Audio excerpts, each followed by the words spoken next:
establishes a voluntary registration for qualified interior design professionals that in return will grant them a much-needed stamp for construction document permitting. That stamp will only be applicable to interior, non-structural design features. This committee heard a similar bill 2 years ago and voted in its favor, though it did not receive final consideration on the floor. The interior design profession and Senator Hunt worked with the Nebraska Board of Engineers and Architects last year to find language agreeable to both parties, which resulted in AM 43 to last year's LB 250. In this bill, we are building upon that language, adopting language concerning the scope of interior design practice that was passed into law in several other states.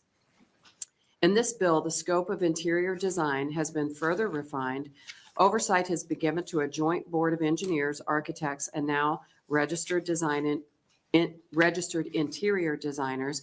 Education and experiential requirements have been stated more explicitly, and other changes have been made to ensure public safety is protected and that this is the best way to institute abilities interior designers already have in several other states. This bill is long overdue for the same reason we regulate all professions: the protection of health, safety, and welfare of the public. Many certified interior designers work in public spaces such as hospitals, schools, nursing homes, government facilities, and office buildings. Interior design services protect the public. For instance, they ensure safe evacuation from interior spaces in emergency situations by planning clear circulation paths that lead to building exits. They minimize fire and toxic smoke hazards through knowledge of fire ratings and material properties for different types of interior spaces. They reduce accidental injuries due to falls by applying technical knowledge of friction coefficient, a factor in slip resistance for high traffic areas such as public building entrances and lobbies. They specify proper lighting fixtures to ensure ability to see transitions in floor levels, read directional signage, and impart an overall feeling of safety. This bill is also a long overdue piece of legislation for the design and construction industry in Nebraska. It will ensure the same level of public safety in our built environment while bringing greater consumer choice and economic mobility and opportunity for the many small business interior design firms across the state. Of the 313 interior design establishments in Nebraska, 300, now let me repeat, 396% are sole practitioners or firms of 4 or fewer employees. These small business firms desperately need LB 471 to pass. I'd like to take a few moments to illustrate for the committee the problem this bill seeks to solve. Let's say an interior designer is brought in to renovate a restroom in a large hotel here in Lincoln. No load-bearing elements will be altered in this renovation.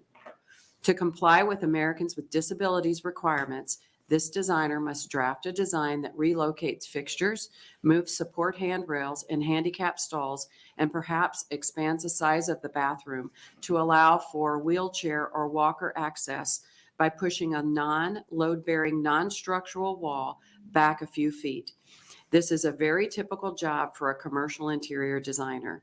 Let me make clear, these are activities that interior designers are educated, trained, and examined to do and are doing throughout the state as I speak. Several of these activities require a building permit before construction may begin. An architect or engineer can use his or her stamp and seal and proceed to get a permit for the client to start construction. An interior designer, on the other hand, has no stamp or seal. He or she must go to an architect or engineer, work under the responsible control of the architect or engineer, and then have that architect or engineer stamp her drawings. And I do say her because more than 80% of interior designers nationwide are women. And then they proceed to complete the project. The designer often must pay for the architect or engineer's service anywhere between 1% of the fee up to 15%, depending on the size and complexity of the project. Interior design small businesses should not be required to hire or contract out to an architect or engineer to complete projects for which the architects and engineers are absolutely not required. This needless and antiquated bureaucracy is indeed a problem for interior designers and consumers who must pay higher fees for these extra needless steps. LB 471 will end this unnecessary bureaucratic process by giving interior designers a stamp for their non-structural work, a stamp that is required for construction in the state of Nebraska. Today, you may hear opponents discuss how this bill facilitates the illegal practice of architecture. I assure you it does no such thing, and the language concerning the interior design scope ensures that. But allow me to read to you the definition of architecture in Nebraska. Practice of architecture means providing or offering to provide design services in connection with construction, enlargement, or alteration of a building or group of buildings and the space within and surrounding buildings. The services may include, but not be limited to, planning, providing studies, designs, drawings, specifications, and other technical submissions, and administering construction contracts. The practice of architecture does not include the practice of engineering.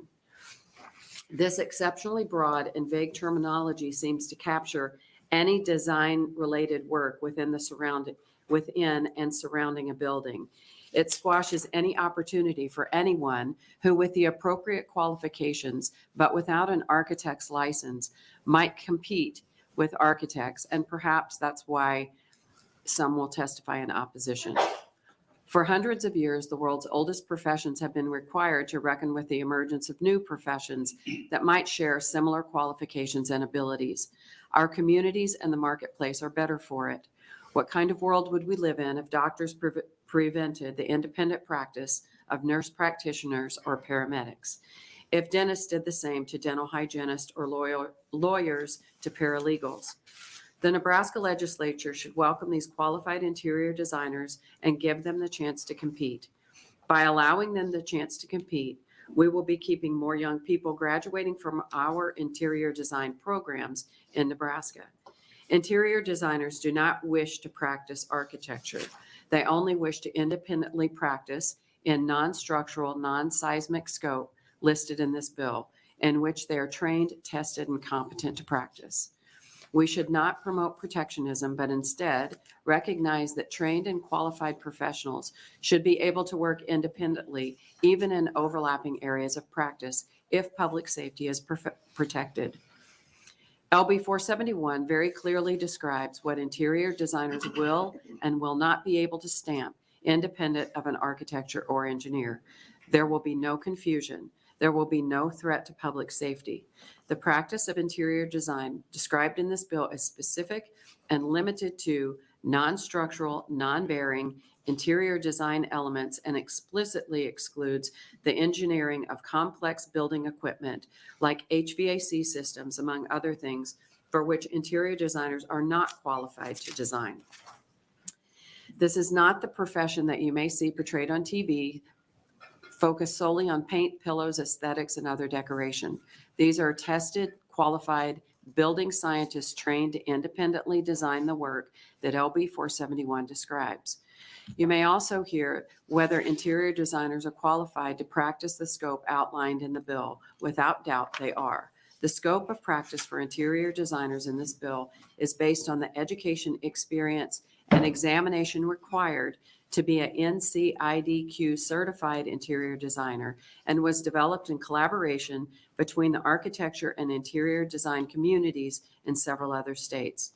This language was successfully adopted into law in Wisconsin and Illinois just last year, and it's currently making its way through the Iowa legislature, all without opposition. No other design professionals or trade associations in these states were opposed to this language, and every attempt is made to duplicate that collaboration here in Nebraska. The qualification for registration is the NCIDQ exam created by the Council for Interior Design Qualification. This exam is used in 27 of the 28 U.S. states to regulate interior design and/or designers. Prior to sitting for the three-part exam, the applicant must complete a rigorous combination of post-secondary schooling and thousands of hours of supervised in-the-field training.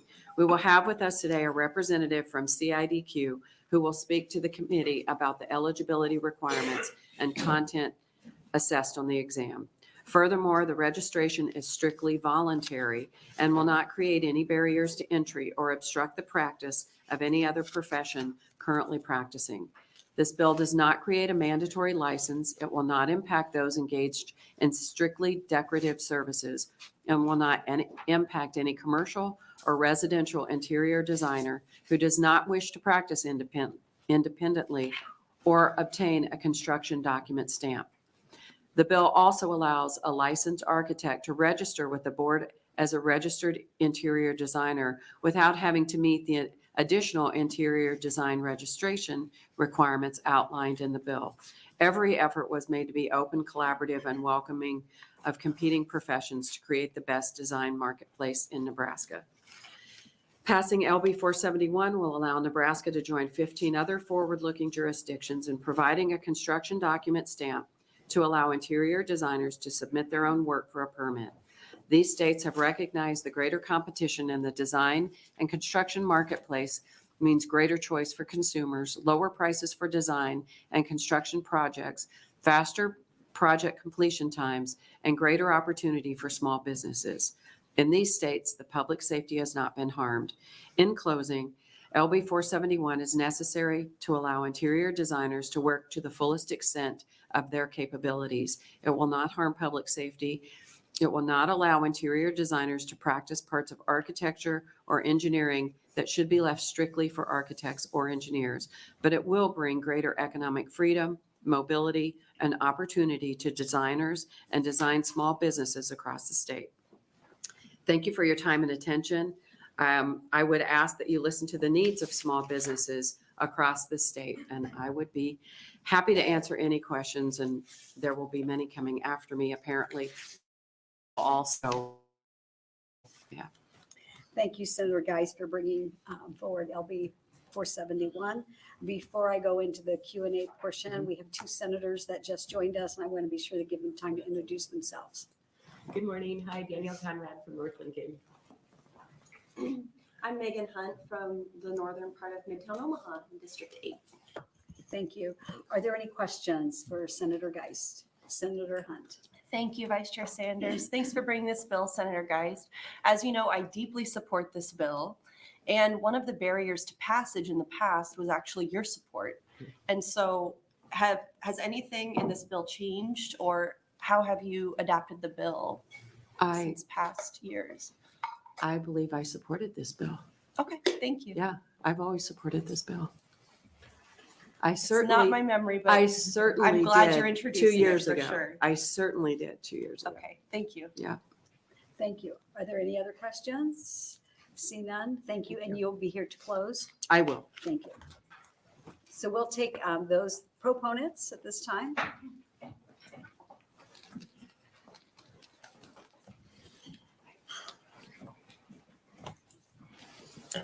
Good morning. Good morning, Vice Chair and members of the committee. My name is Stacy Spalla. It's Stacyspale.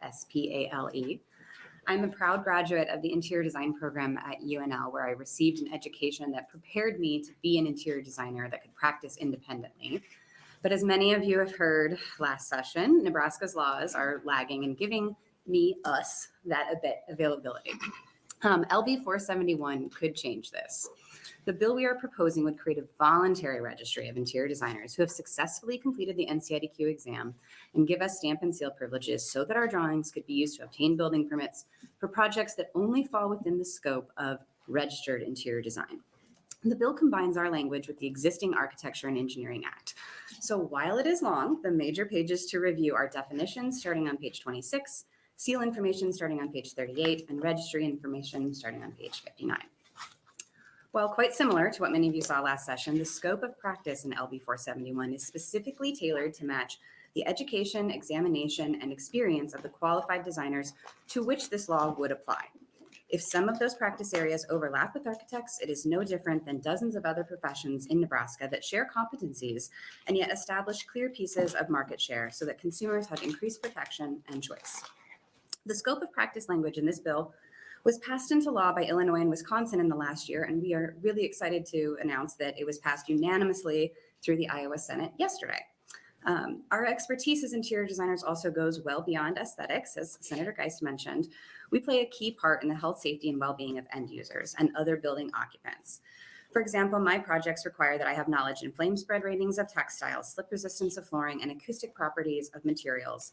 So often the most important parts of our work are not aesthetic at all. You will later hear from an expert during the neutral section on our NCIDQ credentialing exam, but we're also bringing today a professor and a student who will provide the educational perspective and other folks who will provide an economic perspective about how this bill could positively impact their careers and increase choice for Nebraska consumers. We hope to continue to collaborate with the Nebraska Board of Engineers and Architects to clarify in the language things like it's unlawful to practice registered interior design or utilize our stamp if you're not actually registered, and provide oversight that mirrors the oversight of other design professions. Thank you so much for your time, and I'm happy to answer any questions that you might have. Thank you. We'll see if we have any questions for you. Senator Hunt. Thank you, Vice Chair Sanders. Can you speak to how the bill has changed? Absolutely. So based on the progress made in Illinois, Wisconsin, and North Carolina, the scope of practice language was agreed upon with AIA, which is the architectural professional organization in those states. So we've simply taken that scope of practice and inserted it in. That's the major difference between this and the Amendment 43. from Okay, last great. time. Thank you so much. Any other questions? Senator Ringgold. Yes, thank you so much for appearing before us today. Could you do a kind of a compare and contrast with your educational achievement and requirements versus that of an architect or engineer? Absolutely. And as one of your constituents, thank you for asking. So our degree program at the University of Nebraska, and that maybe the professor could also answer a little better than myself, but the four-year degree program is an accredited program, and we start off doing the same core curriculum in the first year as architects, landscape architects, everyone in the College of Architecture. Then we spend a couple of years getting the independent discipline-specific practice, and then we come together again at the senior year to provide the interdisciplinary studios, right? So we're starting and ending, kind of bookending that career with all the other design disciplines housed within the College of Architecture. Now, in order to be a licensed architect, those people will have to go on to get a master's in architecture, and pass the exam after they have so much practice. Same thing for interior design. After we graduate, we have to have so much work experience and pass the exam. The educational differences are important, but also even though we overlap in what we do, there's definitely a clear scope. So the credentialing body who does the architectural registration exam, as well as our CIDQ who does our NCIDQ exam, came together and provided a joint report maybe 2 years ago talking about the scope overlap that is tested in our exams. And you'll find that there's definitely areas where we do overlap in scope. And I think that speaks to the strength of our program here in Nebraska, because we are educated right alongside architects from year one. Other states may have an interior design program that is not housed within a College of Architecture, and I think that makes it more challenging, but we're a lot more collaborative here because of that. Thank you. Does that answer your question? It did. Okay. Thank you. Thank you. Senator Conrad. Thank you so much, Vice Chair Sanders. Good to see you. Thank you so much for your testimony. I just wanted to follow up on one piece towards the tail end of your testimony. It's pretty amazing in today's political world if you're able to find unanimity for a measure moving forward. So that is quite a remarkable occasion that happened in our sister state of Iowa, it sounds like. But I'm wondering what led to that. You kind of indicated perhaps that there was a meeting of the minds or a consensus or a collaboration between the different stakeholders that kind of paved the way for that kind of political finality. Yes. Are those what's the status of negotiations with similar stakeholders here? It's a great question. So most of the collaboration in Iowa was between the IIDA, which is International Interior Design Organization, ASID, American Society of Interior Designers, and the AIA. It's my understanding in Iowa, the engineers were not opposed. Okay. But we can double check that. Every state's a little different, sure. Yeah, and so the people who care passionately about interior design registration and having the ability to have a stamp and seal Iowa had a Title Act in the past, but really discovered through this process that a stamp and seal is required. So they sat down with AIA and said, hey, let's go line by line in this language, figure out a scope of practice on which we could all agree. And that language actually that started in Iowa, then I believe went to North Carolina and was tweaked a little bit, Illinois tweaked a little bit, Wisconsin tweaked a little bit. Now it's back in Iowa and was successful. Okay. And that's the same language we're using in our bill. I appreciate that. Thank you. Thank you. Any other questions? See none. Thank you for your testimony. Thank you very much. Other proponents?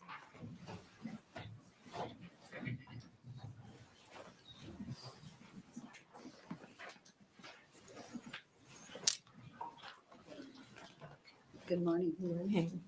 Vice Chairman and members of the Government, Military, and Veterans Affairs Committee, thank you for the time this morning to express my support for LB 471.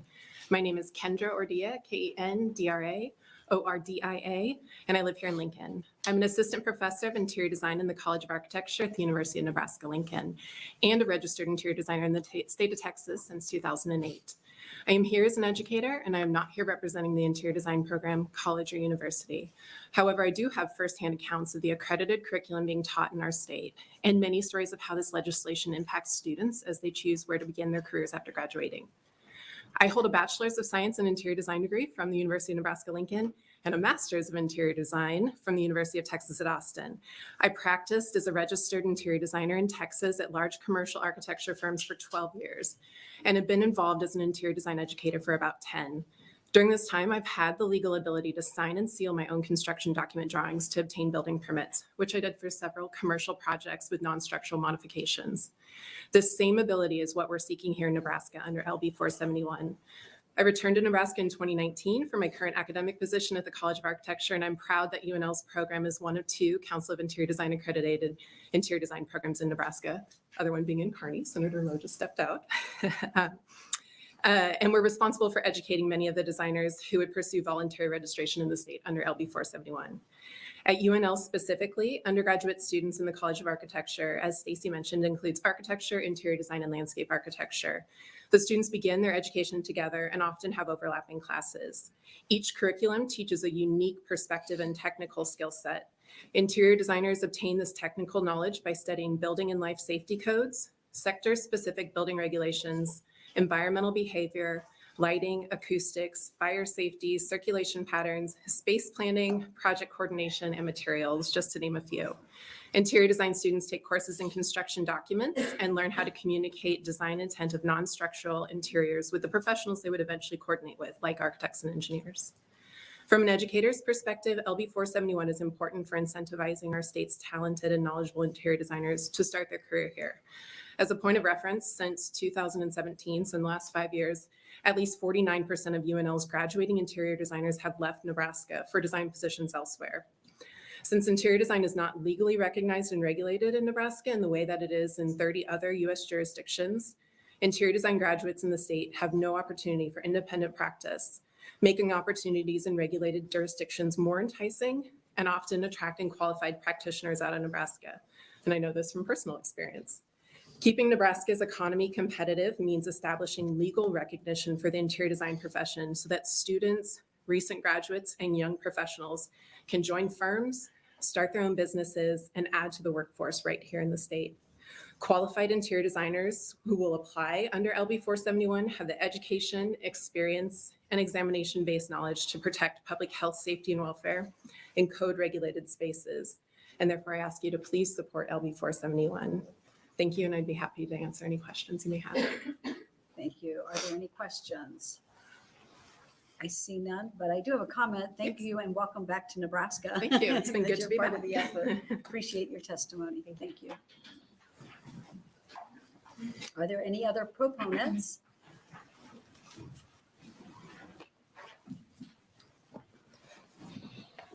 Welcome.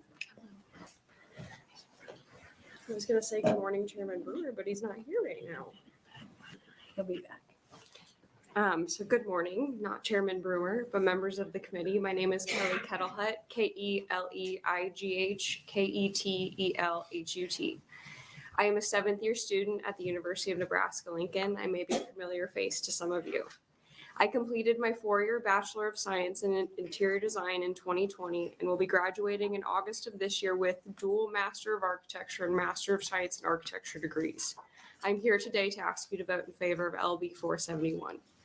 One of my primary professional goals is to become a registered interior designer upon completing and passing my NCIDQ certification. Upon graduating in August as a first-generation college student, I will have completed 245 credit hours, 5 different internships, 3 degrees, countless hours of hard, diligent work, and spent nearly $125,000 on tuition alone. I am proud, I am motivated, and I am excited to begin my career in the professional world. But because there is no legal pathway for me to register as an interior designer in Nebraska, I am moving out of state post-graduation to seek greater opportunity elsewhere. I am confident that upon completion of the NCIDQ, I will be able to practice safely and competently within the scope of LB 471. As an NCIDQ certified designer, I would be more sought out in the workplace than I currently stand without NCIDQ certification. But even after I've completed 3 accredited degrees, 3,520 hours of professional practice, 3 exams, as well as other certifications and licensures, there still would be no legal recognition for myself as an interior designer in the state of Nebraska. All design professionals alike vow to protect the health, safety, and welfare of those whom they design for. The legal recognition of LB 471 would provide qualified professionals in all primary disciplines of design an opportunity to practice to the fullest extent of their education, training, and abilities. In order to maximize my potential as a design professional, truly impact the health, safety, and welfare of the public, and accomplish my long-set personal goals, my only choice is to leave the state upon graduation.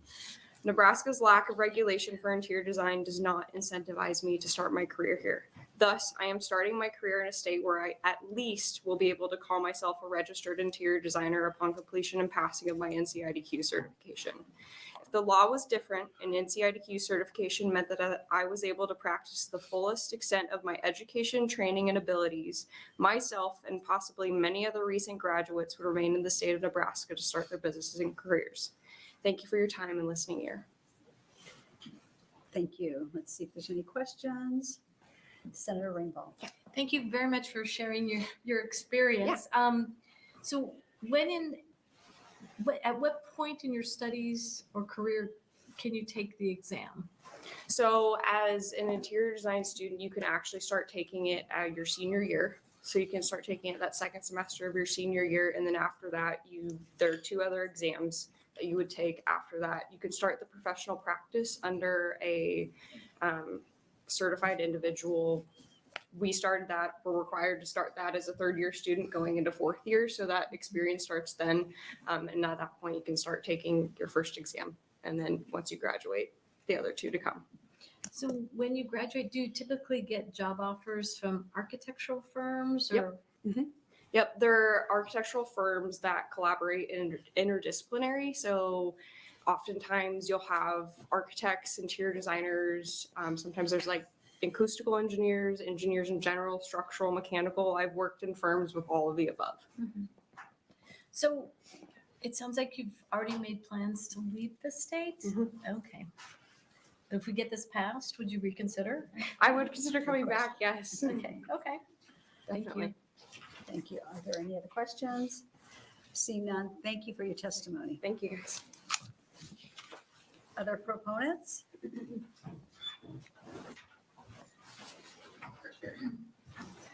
Good morning, welcome. Good morning. Thank you. Thank you for your valuable time today listening to our testimonies concerning the voluntary registration of interior designers in Nebraska, LB 471. My name is Becky Ray, BECKYREA. I own Fritz & Lloyd Interiors here in Lincoln. I cannot stress how important this voluntary registration is to the profession of interior designers who have spent thousands of dollars on their education, many in one of Nebraska's 2 CETA accredited universities. These students work hard and receive their bachelor's degrees and continue on to complete multiple years of work experience in order to qualify to sit for the rigorous 3-day NCIDQ examination, which you'll hear more about in a little bit. I graduated from UNL with my bachelor's degree in interior design 23 years ago. After working in Chicago at an architectural firm, I returned to Nebraska, joining Swanson Interiors for many years and later Design Works here in town, culminating in establishing my firm in 2016. My business was something I began building in my mind many years before, as I grew up in Cedar Bluffs, Nebraska, in a building and contracting family, including the namesakes for my business, my grandfathers, Fritz and Lloyd. But even with my education, 23 years of experience, and NCIDQ after my name, I couldn't submit my own drawings for the interior build out of my studio space because our laws say I'm not qualified. Instead, my landlord had to have their staff redraw the plan exactly the way I had drawn it in order for it to be viable. If I had started my business in Chicago, I would have been able to do this. These 23 years of experience have impressed upon me how very important it is to be concerned with the health, safety, and welfare in the built environment. We have seen accessibility needs personally in past small commercial projects, and even more now with many clients requesting home designs to be able to age in place and to house aging parents and loved ones safely. My education experience and NCIDQ qualification are invaluable to help them do that. Sadly, many times the public experiences practitioners who are not educated in building codes and accessibility. They decorate the interiors, but they are not trained to design for health, safety, and welfare, which can cause risks. We are called to analyze, abide by codes, and anticipate what would be safe solutions for the occupants involved. And we collaborate with architects and engineers when their expertise is required. But we need this registration so that the public can make educated choices to keep their spaces safe. Please allow us to work for our communities in the manner our excellent universities have educated us and our professional exams have confirmed we are qualified for. I hold my design staff to the same level of qualification, a design education, and the NCIDQ or working towards it. LB 471 calls us to a higher standard required by the state of Nebraska and makes our profession accountable. Thank you for your time. Thank you. Check to see if there's any questions. See none. Thank you for your testimony. Thank you. Others? Proponent? Welcome. Thank you.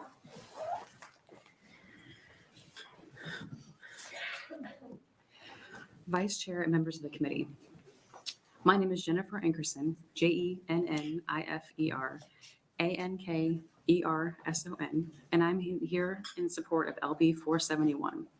It establishes a voluntary registration which allows qualified interior designers that are fully trained to safeguard the life, safety, and welfare of the public through rigorous education, training, and testing to distinguish themselves as registered interior designers.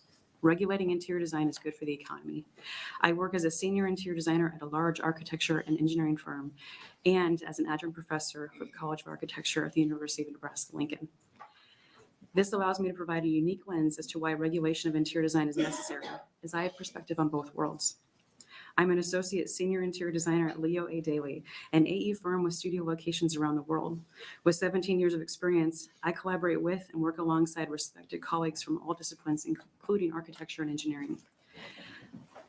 I purposely use the term alongside because I have rigorous education, training, and years of experience. I am treated as a valued peer at my firm. I take on tasks that include almost every aspect of the built environment, including, but not limited to, space planning that includes determining internal circulations and calculating occupancy loads, assessing and creating life safety plans for contract documents, sculpting interior environments based on interdisciplinary collaboration, specifying finishes, specifying furniture, creating contract documents, drawings, and specifications, project management, and construction administration. What I do as an interior designer matters. Being allowed by Nebraska state law to stamp and seal for permitting purposes on projects that fall within the defined scope of registered interior design would make a positive impact not only to my employer, but also our clients. 8 years ago, I was recruited to teach at the College of Architecture at UNL part-time. I impressed upon my students the importance of interior designers within the built environment. In my professional practices course for interior design, students learn about subjects including portfolios, interviewing skills, ethics, and code of conduct, but they also learn about interpersonal communication skills and leadership traits to help enable them to see leadership within themselves. Regulating interior design incentivizes young professionals to stay and work here. College students sometimes wonder what their future holds and where their careers might take them. I tell my students that their future is bright, and it's right in front of them, but their future is also right here in the hands of this committee. These students will finish their education, they'll graduate, and they will do amazing things. The question is if they will do amazing things here in Nebraska. The answer to that may be up to you. If you incentivize these students, recent graduates, and young professionals to want to work here because their profession has legal recognition, voting yes to LB 471 will signal to these students that you believe in their future and that you want them to stay in Nebraska to practice their craft. I ask that you vote in favor of this important legislation. Thank you for your time. Thank you. Check to see if there are any questions. Senator Lowe. Thank you, Vice Chair. And thank you, Ms. Nickerson, for being here and for teaching these students that are here today. Senator Geist mentioned in her opening that interior designers are not able to design HVAC systems for the rooms and things. And she also mentioned designing a restroom that could cause problems. Are interior designers able to design plumbing and electrical? Because in a restroom, you'd run into both of those situations too. No, sir. So whatever falls under a licensed engineer would be plumbing design, running all the HVAC to it, anything that would be, that's beyond our scope. So if we take that example as a restroom, if Leo Daly had a project of a bathroom renovation, the team would currently be me as a senior interior designer, a mechanical engineer, an electrical engineer, looks like we just electrical engineering things there. And that would be the team that would go through, work with the client, make the layouts, create the contract documents, create the layout of the restroom in accordance with ADA and all applicable building codes. Each city has their own building code standards, whether it's IBC 2018, whatever it would be, and also within the plumbing counts. So now in my experience at Leo Daly, I would create that plumbing count based on city requirements or code requirements or the IPC or International Plumbing Code, and ensure that the life safety plan includes that plumbing count, because especially for the city of Omaha, they have their own plumbing code. So there's some intricacies within there. And then we would work with the electrical engineer and the mechanical engineer to ensure the layout is, well, the one of the layout comes from me as the interior designer, and then they would plumb their fixtures and then place their fixtures and documents. So the documents would look like an architecture plan, and the sets that go with that, elevations, sections, anything that would be involved in that. A life safety code plan that includes all the regulations that we're required to abide by for the city that we're working within. And then mechanical sheets, plumbing sheets, electrical sheets. Now those MEP sheets would be stamped by that professional, that licensed professional, not by me. That's beyond my scope. Did I answer your question? Clarifying there. And actually, if I could add, right now with the state law as it is, I would not be able to stamp the drawings that I created. I would have to have a licensed architect at my firm stamp them for me. So regardless of how much work I've done on that project, it is another person's stamp on the project. With this bill, under a certain amount of square footage within the defined scope of this bill, I would be able to stamp that set. Thank you. Any questions? Thank you for your testimony. Other proponents? Welcome. Thank you. Senator Sanders and members of the committee. My name is Laura Ebke, that's Lauraebke, and I'm the Senior Fellow at the Platt Institute. I'm pleased to be here today to testify in favor of LB 471. The Platt Institute has maintained a firm position in opposition to new licensing, so this makes this a little strange, right? Absent clear and compelling public safety concerns in the interest of reducing barriers to employment and encouraging the free market to work. We recognize, though, that we do not live in a vacuum. Occasionally, some government imprimatur is needed to prevent barriers to employment and give consumers full service options. We thank the interior designers for reaching out to us several years ago to explore ways of achieving their goals, short of creating a new Practice Act. LB 471, as introduced, seems to satisfy both the goals of the interior designers and the desire that many of us have to limit unnecessary regulation. In this instance, interior designers sought the ability to stamp or sign their design plans to be recognized by local building inspectors rather than needing to seek separate checkoffs by architects or engineers. What you see before you for consideration is a means for interior designers wishing to practice within that scope to voluntarily register with the state upon providing their certification by a national competency examination. LB 471 achieves these goals by placing registration under a newly named board of engineers, architects, and registered interior designers. It also gives registered interior designers a voice on the board. Not all trained or experienced interior designers will choose to become registered. This bill does not exclude them from using the term interior designer. It merely prevents the use of registered. It will not allow them to stamp or sign their plans independently if they are not registered. LB 471 is a good example of an effort to use the least restrictive means by this bill's proponents to accomplish the desired goals. And we thank Senator Geist for introducing this bill and would encourage its advancement. And I would be happy to take any questions if you have any. Thank you. Let's check to see if we have any questions. Senator Lowe? Thank you, Vice Chair. Thank you, Senator, for being here. Are all architects registered? I mean, because we have the division of interior designers here. Well, any architect who is a practicing architect, I think, it's safe to say that they need to be licensed in the state.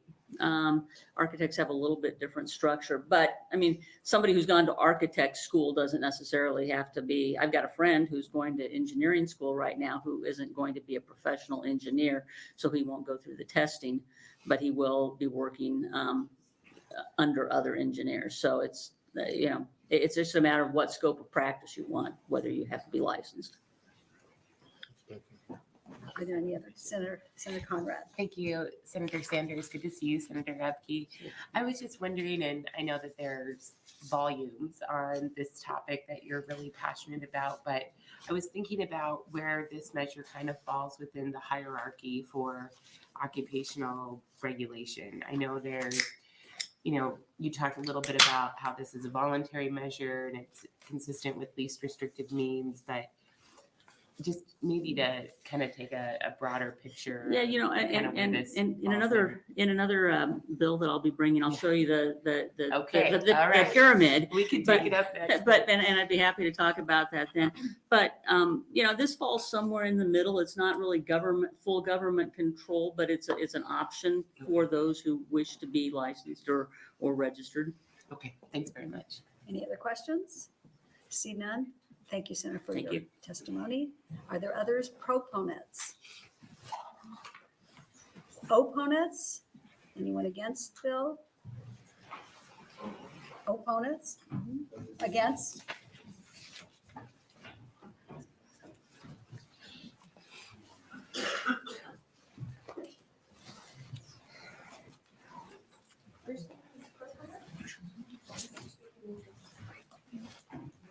Welcome. Thank you. Get my reading glasses here. 1 second.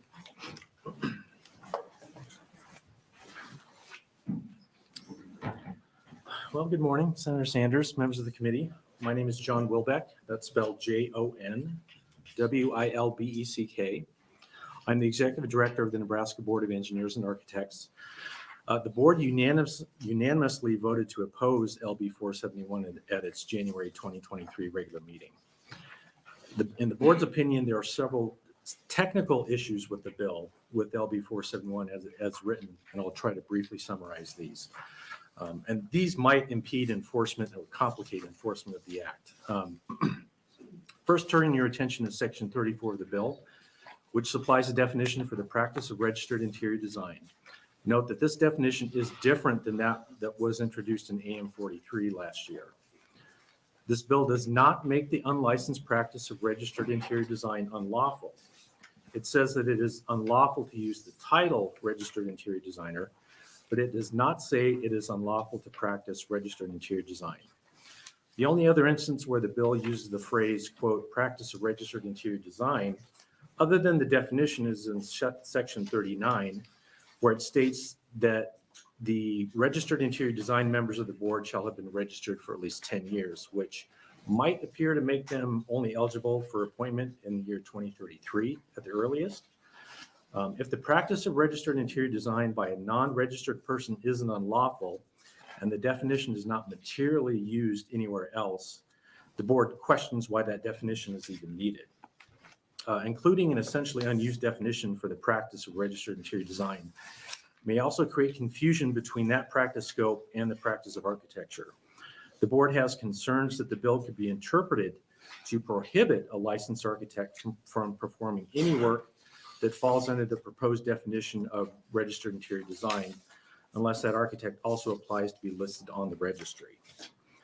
The board believes that using this definition of registered interior design is premature, as there is an effort being undertaken nationally right now that will ultimately result in a clear definition of the scopes of practice of interior design, architecture, and engineering, and what each practice's similarities and overlaps are. This effort is described in one of those handouts, a letter I wrote to CIDQ dated October 31st of last year, and you all have copies of. There are also provisions referring to a registered interior designer seal, and the bill says the seal shall be placed on work subject to the act. But since it appears that the practice of registered interior design is not unlawful, the board interprets this in that no work that comprises the practice of interior design is subject to the act. In other words, according to the bill, there is no work that needs a registered interior designer to place their seal onto. The other handout that you have is provisions in the act and the board's rules right now that spell out that anyone can perform planning and design services on projects where you take really two factors in play. Number one, the occupancy classification of the structure and the size that you're adversely impacting. So in the example of the bathroom, if that was under the square footage thresholds and for that occupancy classification and didn't touch things like the structural system, mechanical system, means of egress, that work is already exempt and no seal essentially is needed for that work. So that concludes my testimony and happy to answer questions. Thank you. Are there any questions? Senator Rainbow. Yes, thank you, Mr. Wilbeck, for coming to testify. I know one of the elements in this legislative bill also permits to have 2 interior designers on the board. Could you talk a little bit about that? Yeah, I believe those provisions were included in AM 43 last year. We just, at the time, the board thought that having the interior designer's voice on the board was important. So that's really where that came about. And we kind of settled it too, because if you just had one and they weren't able to come to the meeting, then you really couldn't have their input at the meetings. So. Okay, thank you. Yep. Thank you. Any other questions? See none. Thank you for your testimony. Other opponents?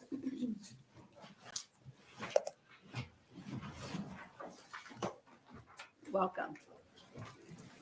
Thank you. Good morning, everyone. I wanted to, before I got started, to take a minute and thank you for everything that you do for the great state of Nebraska. This is sometimes a thankless job. Not everyone wants to take up this torch and run with it. And so I just thank you for what each and every one of you does for the state of Nebraska. And I want to talk about this issue today with the point of view of what is right for the state of Nebraska. But before I do that, I want to talk about it at the macro level, at the national level. My name is Lenora Isom. That's what you're all waiting for. Lenora, and Isom is ISOM. I am here speaking on behalf of myself, although I am a member of the board of engineers and architects. I'm also involved with NCARB, the architectural regulation national group as well. But I'm here today just with my own point of view on this subject. So we've spoken a bit about the exam, the NCIDQ exam. And as someone who likes to sort of get the factual basis of things, this is a very emotional topic.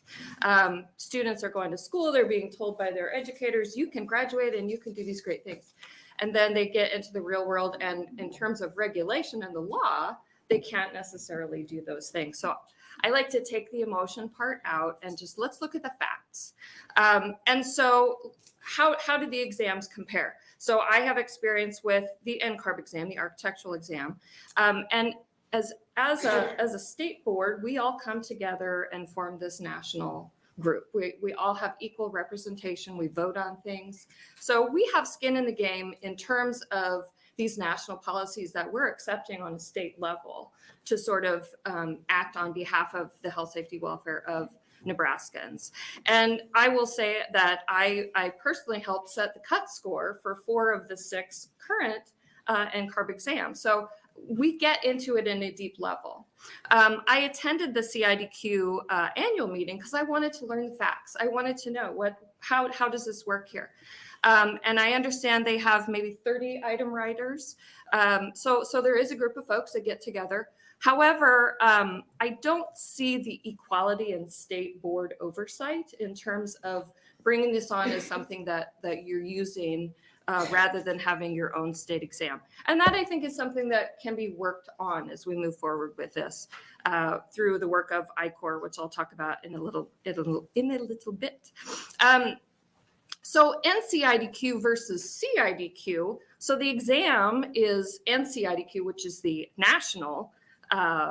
The N is national, but the organization itself now is just CIDQ. And that is because it is now an international organization. So that is a difference.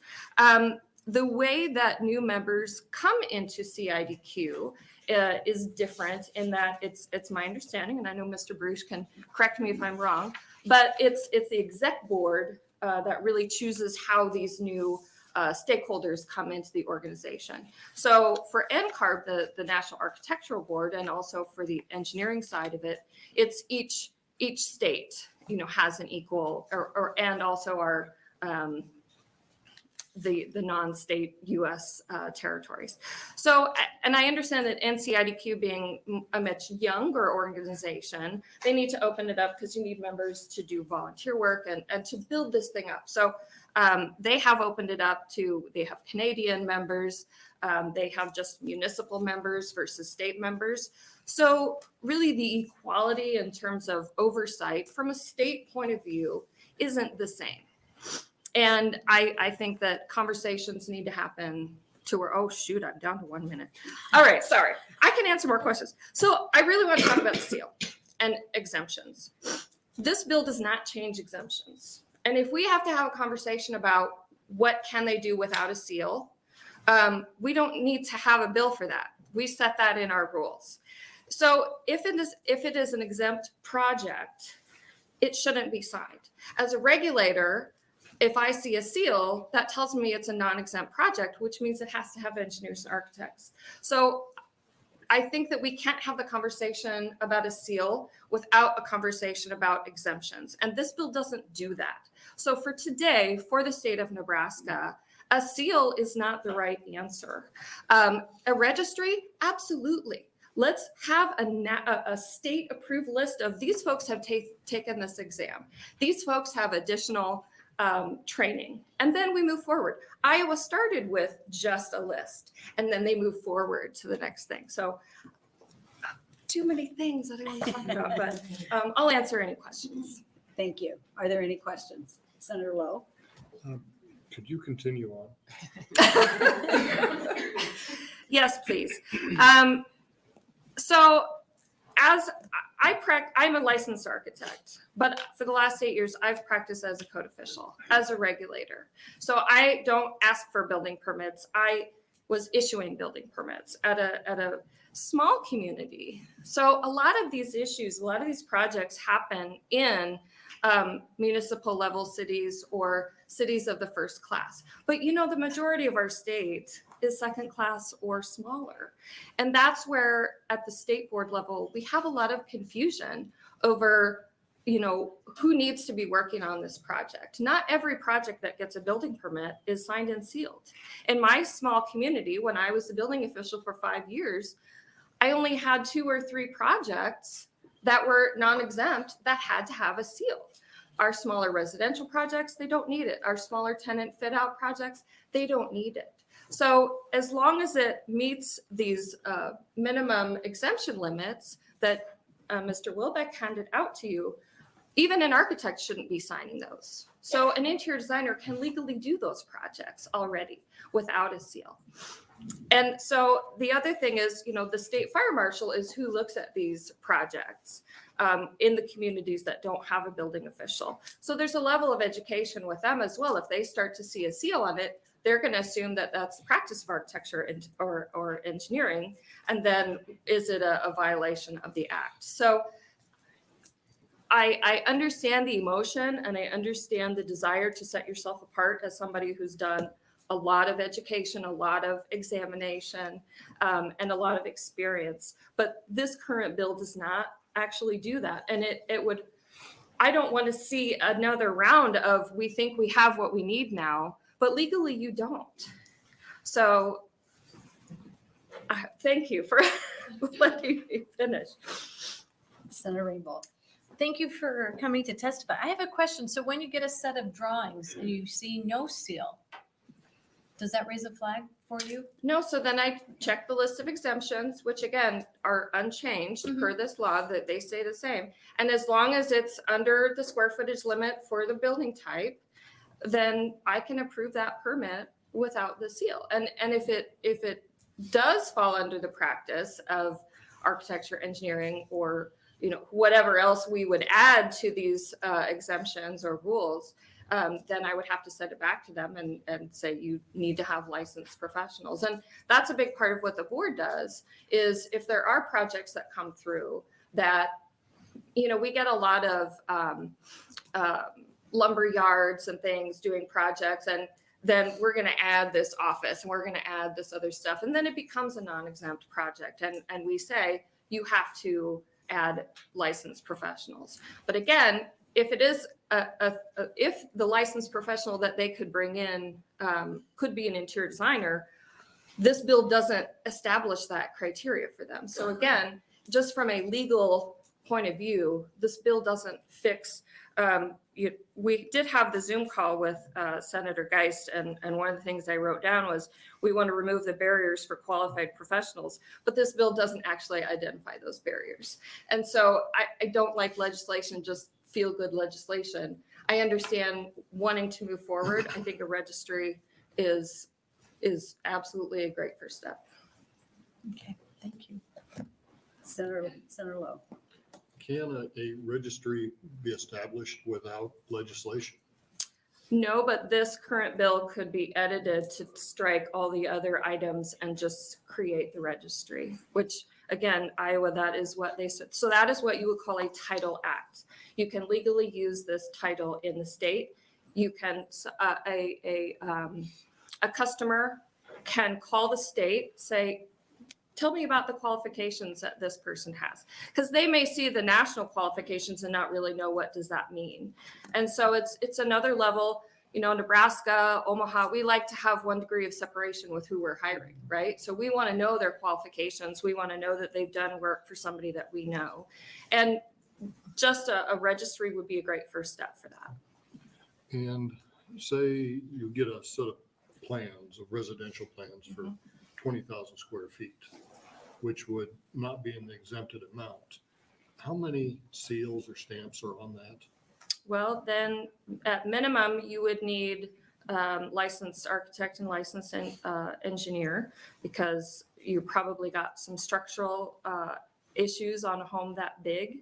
And then as far as the plumbing and mechanical, we actually have a carve out that if you're the tradesperson, if they're registered with the state or licensed with the state, they can do that without that being a part of the set of plans. So there's sort of a subset under engineering that you can have different trades doing that work without it going, after the fact of the pulling of the permit.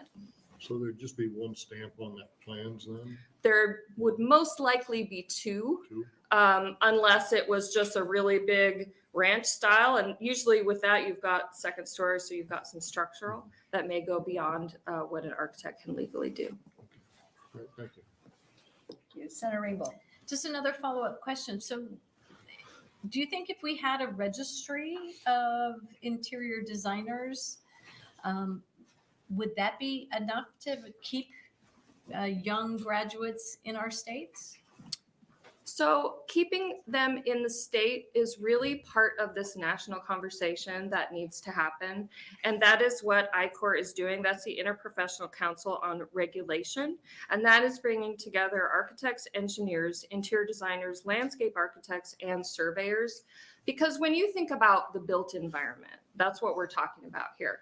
And that is, what dirt are we moving around outside? What are we doing inside? And it all, especially now with the way that we're designing with 3D models, it's all very interrelated. And so the practice as a whole is changing right now. And so our laws are trying to catch up. And I understand that in some states you can move forward more quickly.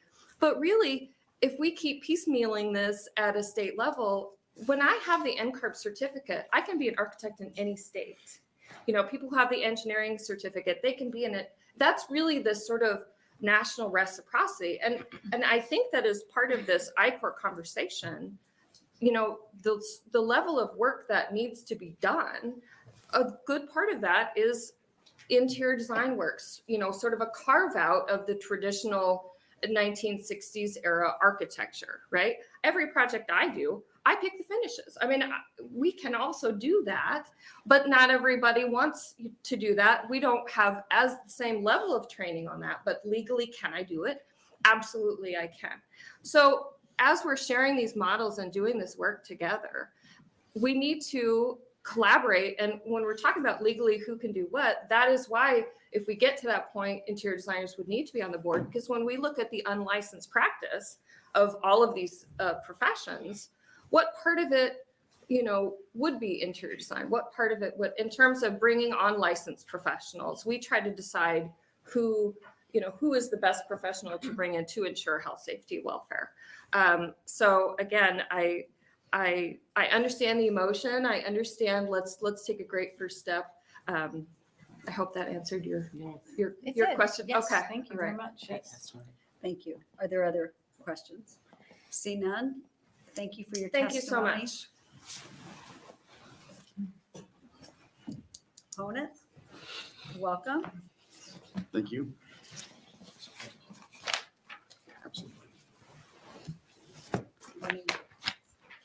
Yes. Thank you, Senators. My name is Mike Drain, or Michael Drain, Michaeldrain. I am from Holdridge, Nebraska. I am a licensed professional engineer in the state of Nebraska. In terms of the bill as proposed, I will say first off, I am not an architect, and a lot of this does seem to be a question related to the overlap of the fields of architecture and interior design. And so as an engineer that does not have the expertise in the field of architecture, I would say that I would defer to the professions of architecture. If the architects are okay with this, there wouldn't be any reason that Mike Drain shouldn't be. That doesn't mean that I know that they are or that they're opposed. I'm just saying, I would certainly rely on their judgment in that. I was surprised when I read the intent of the bill because when I saw this stuff about having to stamp work that was done, it made me wonder whether or not our issue isn't one of not so much licensure or registration, whatever the term you might want to use, but whether in fact there was an issue with some local regulating entities requiring stamps for work that doesn't otherwise require it. You don't have to be a licensed professional engineer or architect to be the regulator that asks for the stamp. You just have to be one to provide the stamp. Or conversely, whether or not the statutes just needed better clarification on the exemptions, the rules of what are the things that do not require a licensed engineer or architect to stamp. But that's also really not why I'm here. And I am okay with and understand the premise of legal recognition for a profession. Even if there's not a need for for it. There may be a desire for it. As was pointed out, this is not a licensure or a registration that would be mandatory. It's one that would be voluntary. But I'm okay with the recognition of those professions, and I do not wish to besmirch or belittle another profession, including that of interior design. So why in the world am I here? Why am I in opposition? And it has to do with this. I think that in particular, I'm bothered by the idea that the approach to doing this, if the state is going to give a legal recognition to the profession of interior design, that I'm not sure that it is appropriate to do it under the Engineers and Architects Regulation Act and making that regulation be done under the board of what is currently the Board of Engineers and Architects. I would point out that this is the way we tend to do it generally in Nebraska. Is it for various professions that the state recognizes or regulates? It does it under its own separate title. Lawyers are managed under the Nebraska State Bar Commission under Chapter 7 in our statutes. The medical professions are managed by State Board of Health and the Universal Credentialing Act. Geologists are, you can get a professional geologist license under the Geologists Regulation Act, which is managed by the Board of Geologists. Surveyors are similar. Certified electricians are similar. They all have their own separate code. And if there is a need to do this or a desire to do this, I would suggest that it is more appropriate to have a separate title act that would be for the purpose of interior design or registered interior design that has its own board, which gets its own funding from its own members to oversee that. The rest of it, what should the code of practice be and what should not be a part of architecture and what should be a part of interior design, that probably can all be worked out. But I am concerned as an engineer that I see this board that regulates me will now have an expanded set, which might dilute the focus on the current engineers and architects. And also the funding, I notice, even the interior designers, and if you look at the statute, they're asked to pay less into the upkeep and management of the board than is asked of engineers and architects. And my time is up. Thank you very much. Are there any questions? See none? Oh, you do. Senator Sorry. Lowe. Yeah, thank you. And thank you for being here, Mr. Drain, and driving all the way here from Holdridge. You had mentioned that part of the problem might be villages or communities not recognizing the exemptions. Could you go further into that? My guess is that there's others here, actually, Senator, who can do better than that. While I'm a civil engineer, I do not practice in building, and so I do not have to meet building code requirements. I was surprised to hear that, but there's probably someone else in the room that can do a better job of that than I. Thank you. Any other questions? I see none. Thank you for your testimony. Thank you. Others in opposition?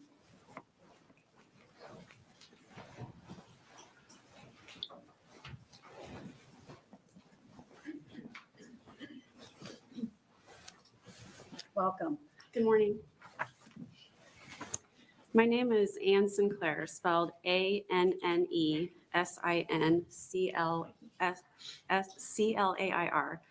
I reside in Lincoln, Nebraska, and am employed by a design studio, Clark Architects Collaborative, that has been creating architecture since 2010. I have 6 children, 3 under 10 years of age.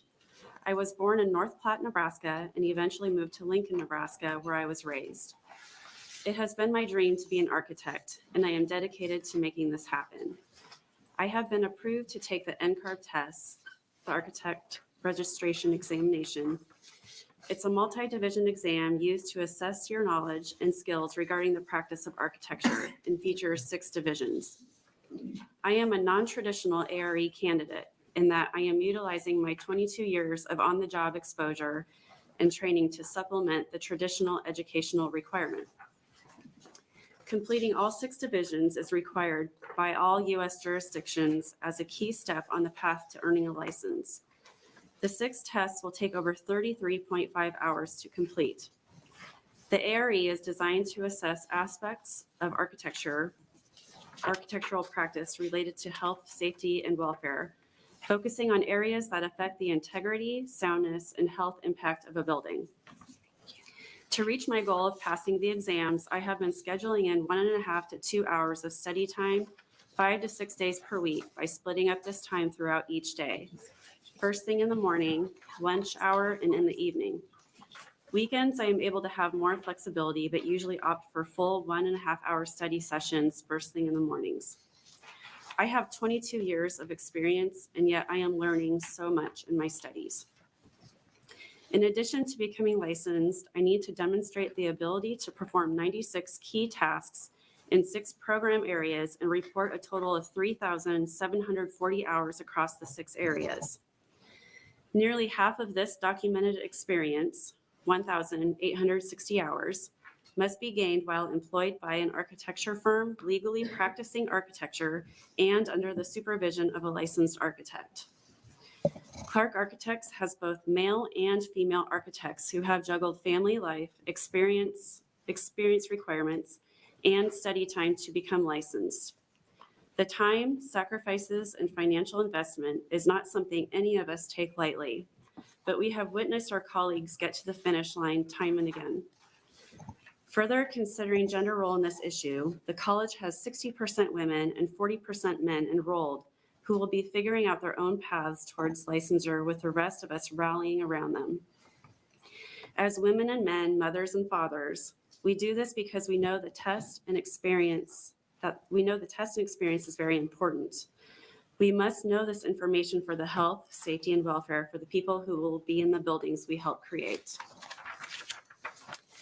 In comparison, interior designers attempting to receive the NCDIQ certificate have to complete 60 semester hours, which may be a 2-year associate's degree. They also have to have 3,520 hours of experience in any area of professional practice. Half of these hours may be obtained during their time sitting in a classroom. An interior designer could possibly spend that time selecting furniture, flooring, and not be qualified to draw the interior of a building. The certificate requires 3 exams over 11 hours. I am very concerned about this legislation. I would never consider practicing architecture without an architecture license and the rigorous training and experience that backs it up. Thank you for listening to my story, and I am excited about my future. Thank you. See if there's any questions. I see none. See none. Thank you for your testimony.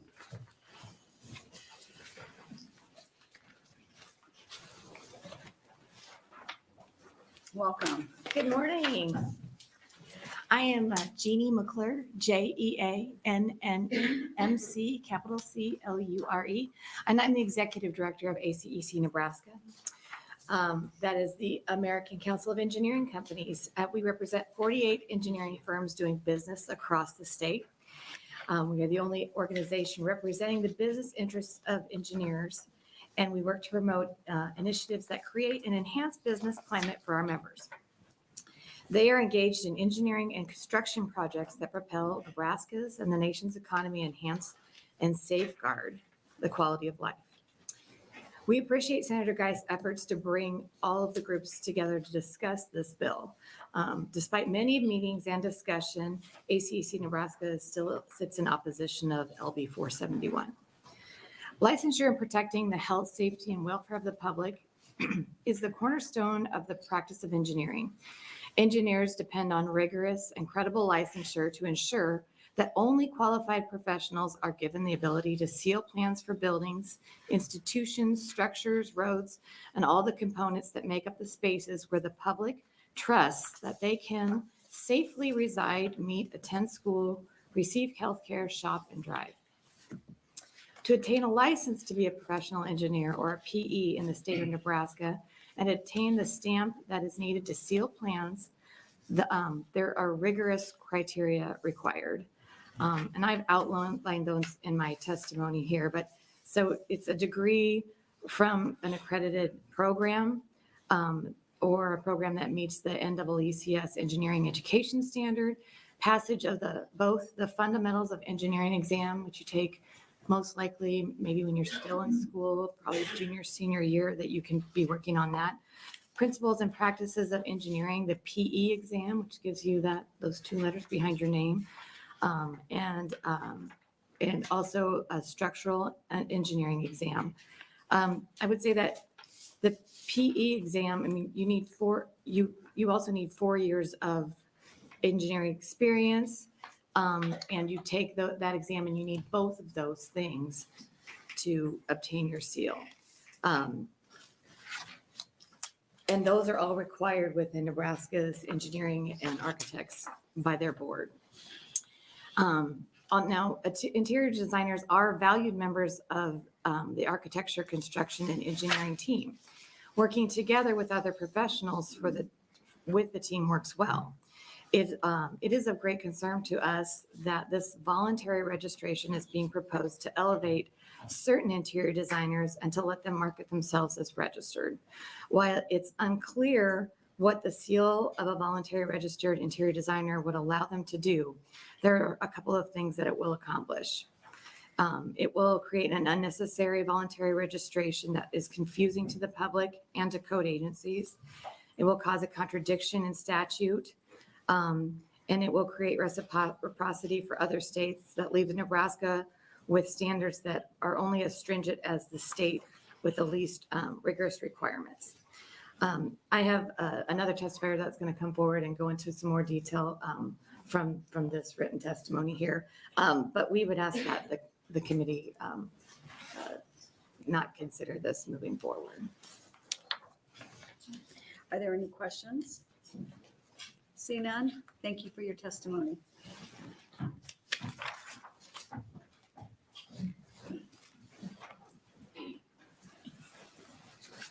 Welcome.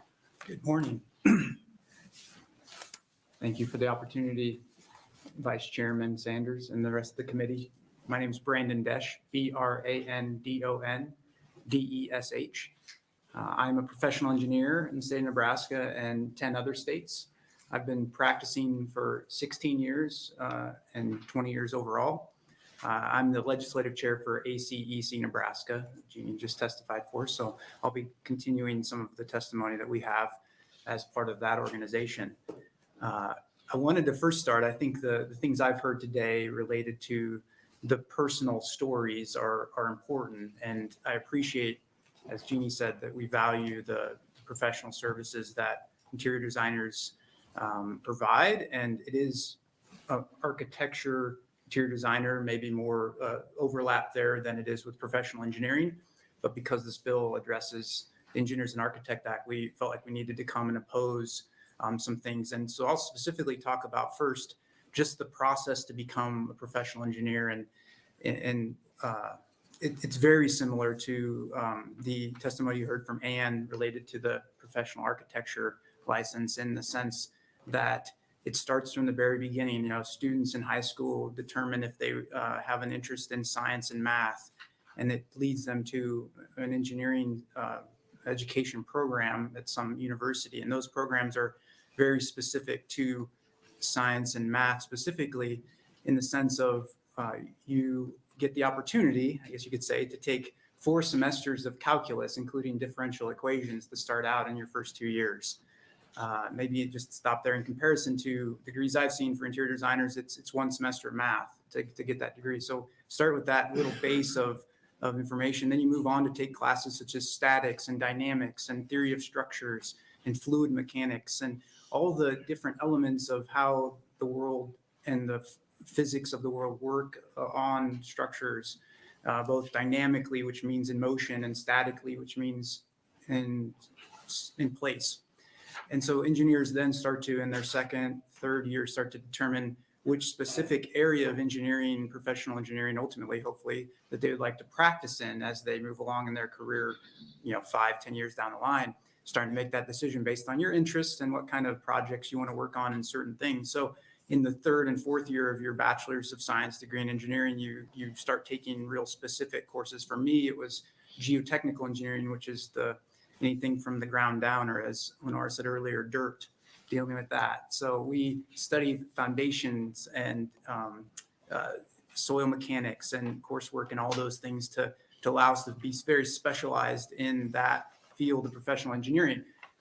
In addition to knowing what we don't know, I think that's a real important part of it, is we learn through those other core courses, theory of structures and others, the things that we don't know, and be able to then, as we move forward into the Engineering Architecture Act and become professional engineers, you look back on that and you see that those things that we don't know are important to determine what we can practice in as a professional engineer. And it's very specific. So as I said, I'm a geotechnical engineer, so I practice in the area of soil mechanics and geotechnical engineering only.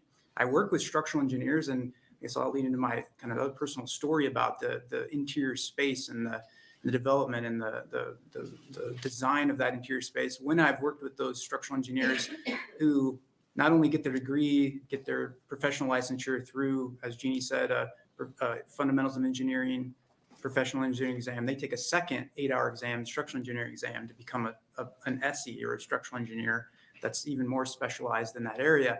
And I think, excuse me, I think that's where this bill really is important. There's a couple places, I see I have 1 minute left, a couple places where, I'll get to the point where the identification of non-structural and structural elements is identified as practice of interior design or not, or practice of engineering or not. I think that's the key element we need to, from a health, wellness, and safety of the public, how do you determine that without that education I mentioned, the PE licensure, and then the SE licensure for most of the structural engineers, to be able to determine what that entails within the code of engineering. So I think if you take something away today, that would be the element from a public health, wellness, and safety standpoint. Is that's the reason we have the Engineered Architect Act. That's the reason the engineers work through their thousands and thousands of hours of preparation to be able to identify that for that one purpose, the public health, wellness, and safety. So with that, I can take any questions. I guess I had more here, and I'm happy to share more. All right, thank you for your testimony. Questions? Senator Lowe. Thank you, Mr. Desch, for being here today. And you had mentioned you work in 10 other states. I'm licensed. Yes, correct. Have you worked with interior designers on projects in any of those states? Yeah, so that was my initial testimony. Is I work in geotechnical engineering specifically, so usually soils and interior design don't cross over too much. So I don't get the opportunity to do that. We do have others in our firm that do, and I'd say that they appreciate, as I said earlier, the opportunity to have them as a teammate, but the ultimate code regulation and ultimate engineering side of things. And you mentioned earlier, Senator, the plumbing, the mechanical, electrical, all those would be additional, like professional, very expertise driven PEs that are electrical PE or mechanical PE and a structural PE. All those would work as a multidisciplinary team with the interior designer if they're doing an interior design project. If I give you a chance, there's a project we just worked on here in downtown Lincoln. That's a late 1800s building, a 6-story, multi-story brick building that's being renovated by the owner. And inside the building, they wanted to take the space from what used to be industrial. It used to be a milk manufacturing and distribution plant, essentially, to make it a brewery or a space for them to occupy in a way that could be more commercially driven. They wanted to remove floors within the building, the 6-story building, wanted to remove portions of the floor. Working with the structural engineer, we had to then determine, can the structures handle removing floors, adding loads to the walls. It was multiple meetings to just determine the loading of the building and how that might be assessed. And there, at the end of it really was, we were unsure. And so we had to do some other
Then for application, Nebraska regulations for DHHS administrative hearings, Title 184, Chapter 1.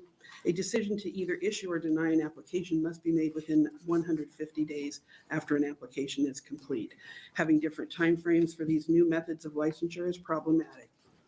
LB 16 authorizes issuing licenses to individuals who may have little or no formal education or training in the practice of an occupation, placing the health and safety of Nebraska citizens at an increased risk. Currently, all licenses issued under the UCA require the applicant to have completed specific education or training to ensure the applicant has met minimal educational competencies to practice the profession. Only one of the three methods included in LB 16 requires education, training, or or passing an examination. I see my time is up, so to summarize, we respectfully request that clarification be added to the bill if it is moved forward. Thank you, and I'm happy to answer any questions. Well, you're a state agency we need to hear from, so you are going to get a finish. So don't worry about that. Well, first off, thank you for coming in neutral. I really think state agencies coming in that way. You can tell us the story of the strengths and weaknesses in that, but I just think it gives the presenting senator a fair chance where if the state agency comes out in opposition, it makes it really difficult for the bill to have life. And so in all fairness, I think this is the right way to go. All right, let's see if we have questions for you. Okay. Questions, Senator Rabel. Thank you, Ms. Weisel, for coming in. And the question too is, are you willing to work with Senator Briese to help do some cleanup in his bill to make it better and to comport with the public safety and other elements you have identified? Yes, we will work together with Senator Briese. That's great. Thank you. Yes. All right. Any other questions? All right, thank you for your testimony. Thank you. Okay, we are still in the neutral. Anyone else here in the neutral capacity? All right, with that, we will invite Senator Briese up and we will go ahead and read in. We have 20 letters in opposition. We have 5 proponents and 1 in the neutral. With that, Senator Briese, you're welcome to close on LB 16. Thank you again, Chairman Brewer and members of the committee. And I want to thank the testifiers that came in on all sides here. It's great to hear from everybody and hear their concerns, hear their support, whatever the case may be. We did hear requests for carve outs, and one should always be reluctant to carve anybody out when you're implementing something like this, or the next person's going to want it, the next person. If there are justifiable reasons here for a carve out, I'm certainly willing to look at them. And again, but I tend to go back to, is the scope of practice similar? And that'll be up to our licensing board to determine that. I trust them to do that. And we're going to require a certain measure of experience in the states and in the states from which they're coming from as well, that in my opinion overcomes any deficiencies in training or education or other requirements in those states. I think the experience can overcome that. But again, if there are justifiable reasons to carve something out, I'm willing to look at that. As far as a massage therapist, we talk about the trafficking aspect. If those are legitimate concerns, I'm certainly not one to disregard that. And so I would entertain some additional thoughts on that perhaps. And as far as the physicians and telehealth, we could presumably take care of that by having some sort of a residency requirement of these applicants here, so that particular scenario would not take place. Beyond that, again, I certainly appreciate the comments there, and as far as DHHS, yes, those are. I'm under the impression that this bill defers to existing statute, and I thought that would be fairly simple. Well, existing statute controls, but it sounds like there are some areas where it's not clear if existing statute would dictate, or if this would, how the interplay between the two. So I'd be willing to listen to those folks and see if we can clear up some confusion. But anyway, that's all I have for today. And thank you for entertaining me. Be happy to try to answer any questions. I didn't want to be flippant about trying to be here for closing, but I've got 3 bills at 1:30 after introduce. So anyway. I'm with you. I'm kind of in that same boat today. Okay, questions for Senator Briese. Senator Rabel. Thank you, Senator Briese. And I'm glad you're willing to work with a number of organizations to make it better. But I have to tell you that listening to Ms. Olson, who's the chapter president of the Licensed Massage Therapists, there is a real concern, and I know that you've reached out to them and they've reached out to you, that I would like you to reconsider. And I'm happy to send to you a letter that I received from someone who's been practicing, a licensed massage therapist for 23 years, has been on the board for 10 years, and has been part of the National Task Force on Human Trafficking to say that this problem is real. This problem, Nebraska is ripe for this because we're along I-80 corridor, and the concerns are real. And I think the licensed massage therapists are just saying, please take this into consideration, because this is a real issue when you have someone who could come in with 2 years of experience, or say they have 2 years of experience and set up a shop. It puts all licensed massage therapists at risk. And certainly they work so hard to be a healthcare professional and be recognized as such. So I know you're willing to work with a number of the groups who have spoken today. And I think I encourage you to work with the licensed massage therapists. Thank you for those comments. And to the extent this bill exacerbates or potentially exacerbates that problem there, yes, we have to take a hard look at it and make sure that we don't add to a serious issue there. Thank you. All right, any additional questions for Senator Briese? Senator Briese, thank you for your closing. Thank everyone again. And that will finish up our LB 16, and we will reset for our next bill, which is LB 43. Just jump up.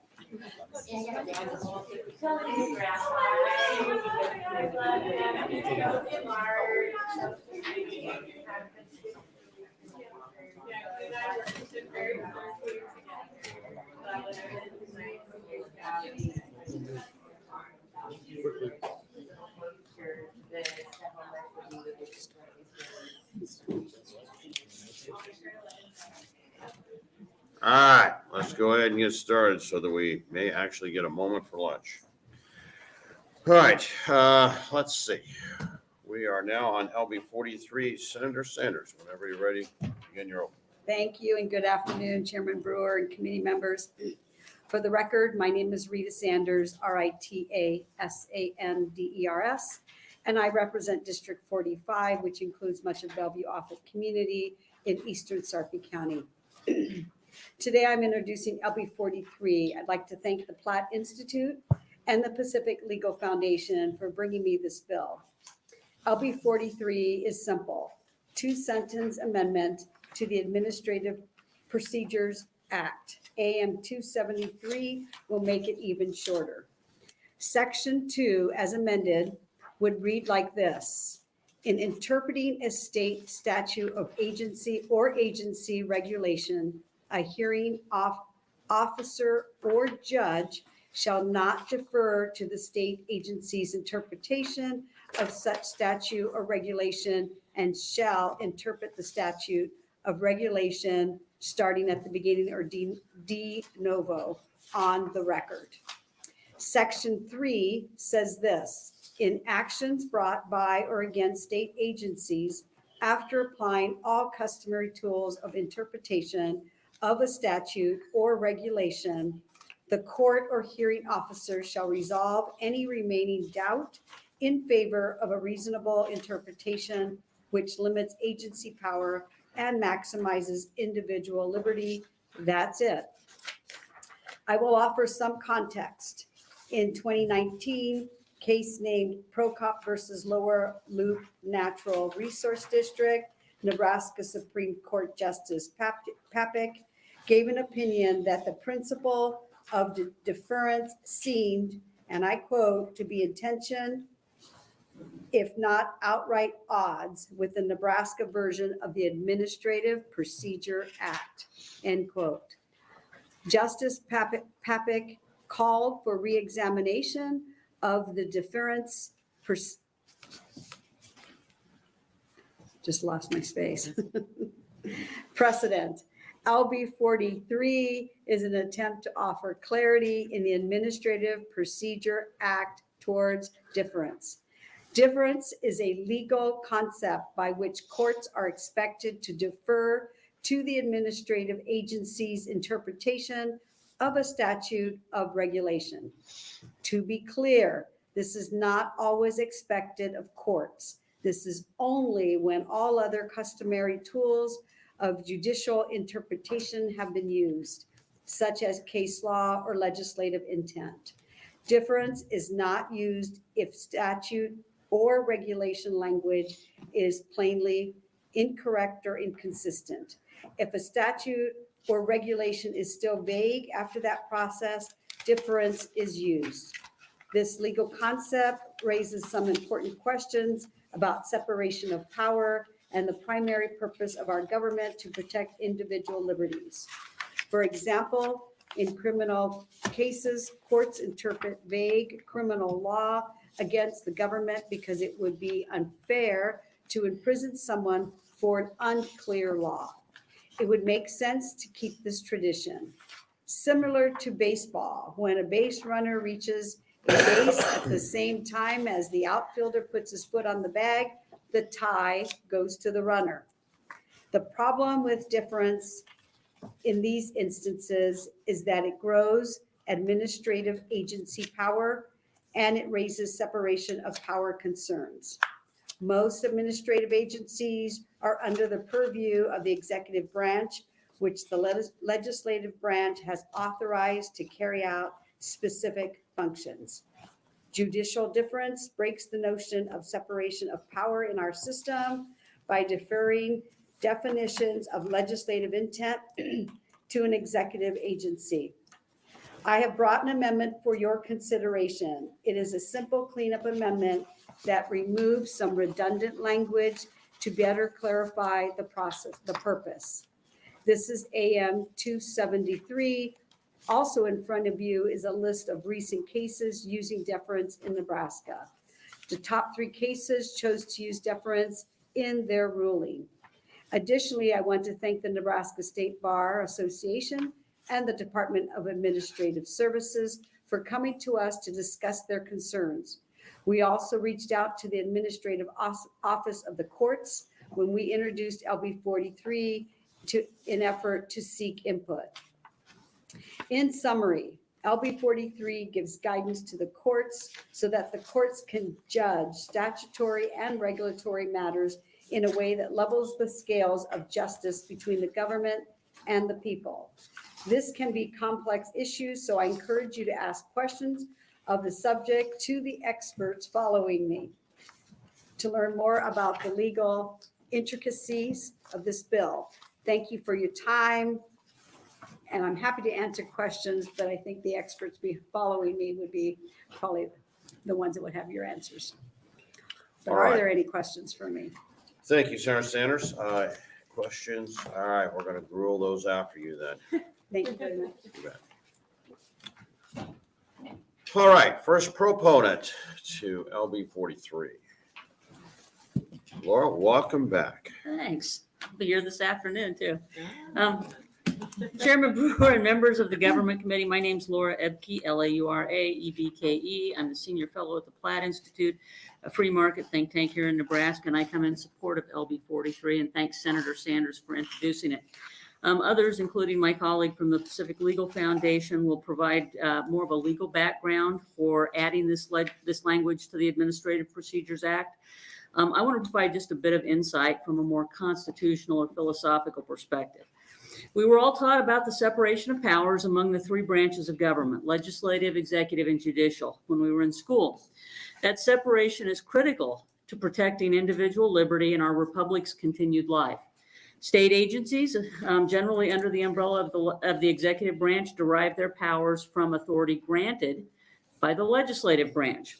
The question raised by this legislation is this: if there's a dispute in the courts or in some quasi-judicial administrative hearing about regulation or statutory meaning, who should the court or hearing officer listen to?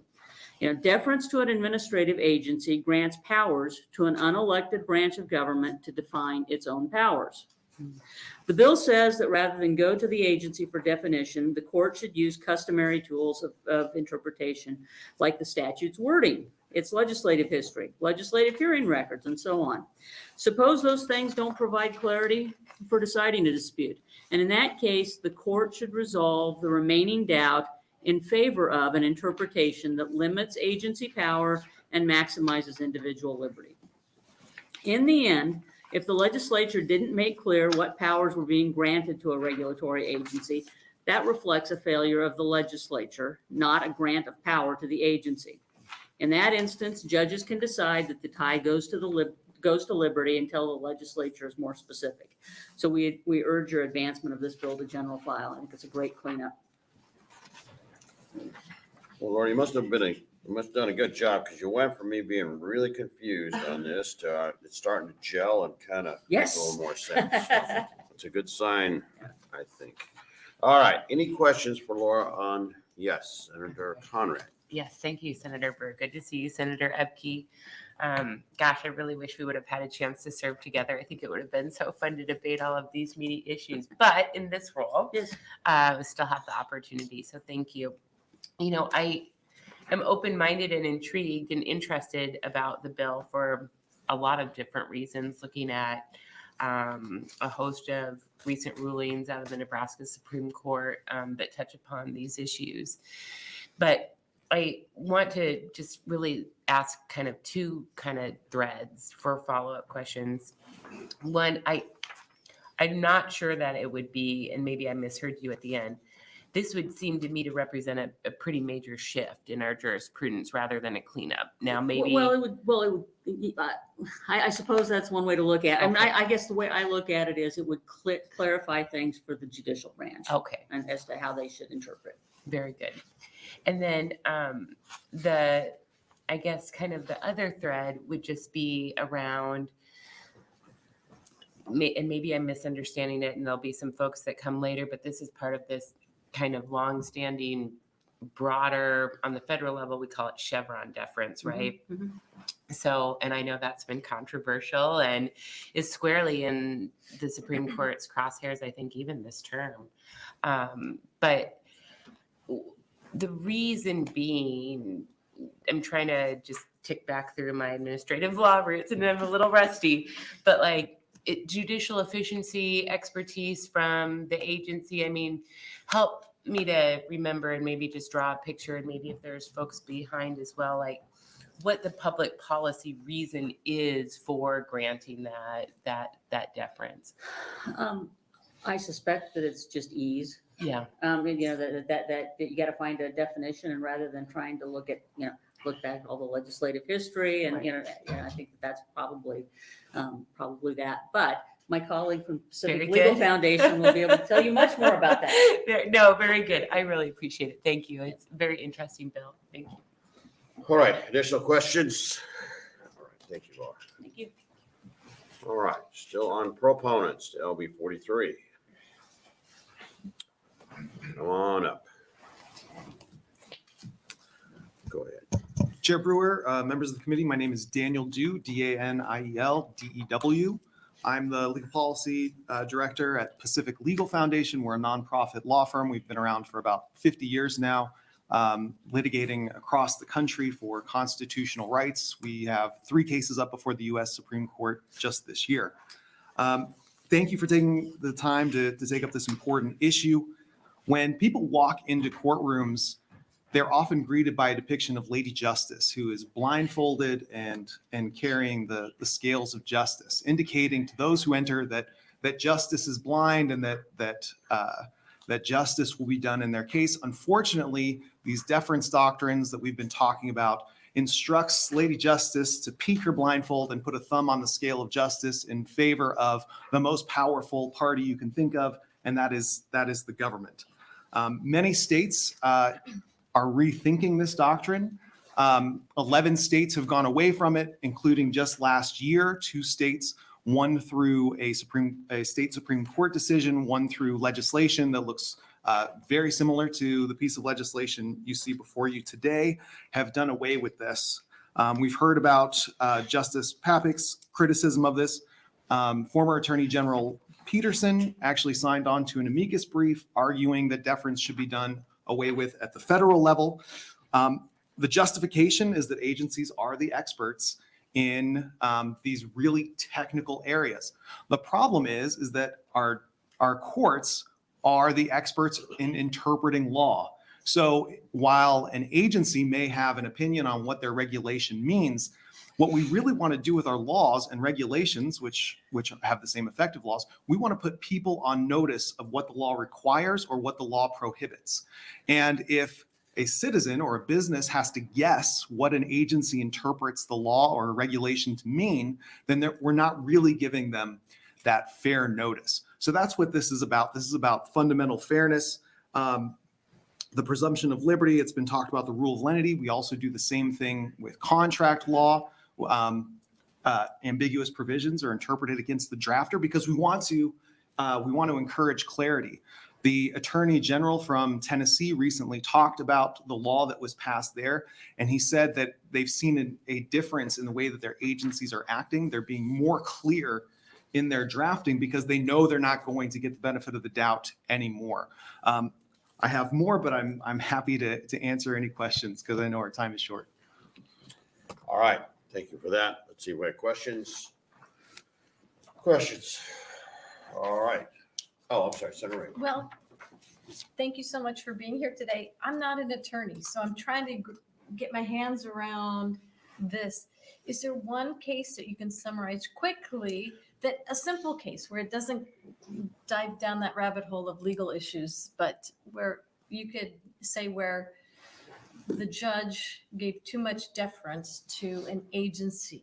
Sure, absolutely. So there was actually a case that could relate to this committee. It was a federal case, but implied the deference, and it was where a former member of a military veteran was denied benefits because the agency changed its interpretation of the rules, and when the veteran appealed that, the court, instead of going through the interpretation and looking what had been done previously, they just deferred to the agency. And that's part of the problem, is that you don't know what an agency is thinking at any given time. And if you're giving them deference, they can change their mind and always win.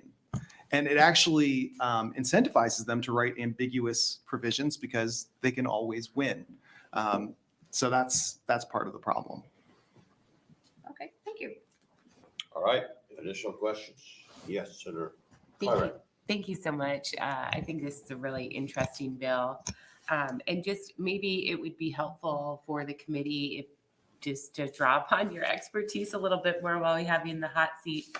But as I'm understanding the approach, it wouldn't remove avenues for appeal. It would just change the standard of review that we've seen, perhaps analogous to other types of cases that make their way before the court. So just help us to maybe get an understanding about how the agencies, whatever happens in the Administrative Procedure Act below, how the agency's determination or position or information is then still presented to the court as a consideration and an array amongst the issues before them as it works its way up on appeal with a different standard. Does that make sense? Yeah, makes total sense. And I would just note that in Nebraska law, the legislature has already instructed the courts to look at things de novo dozens of times. So this isn't going above and beyond what it's already done in other areas.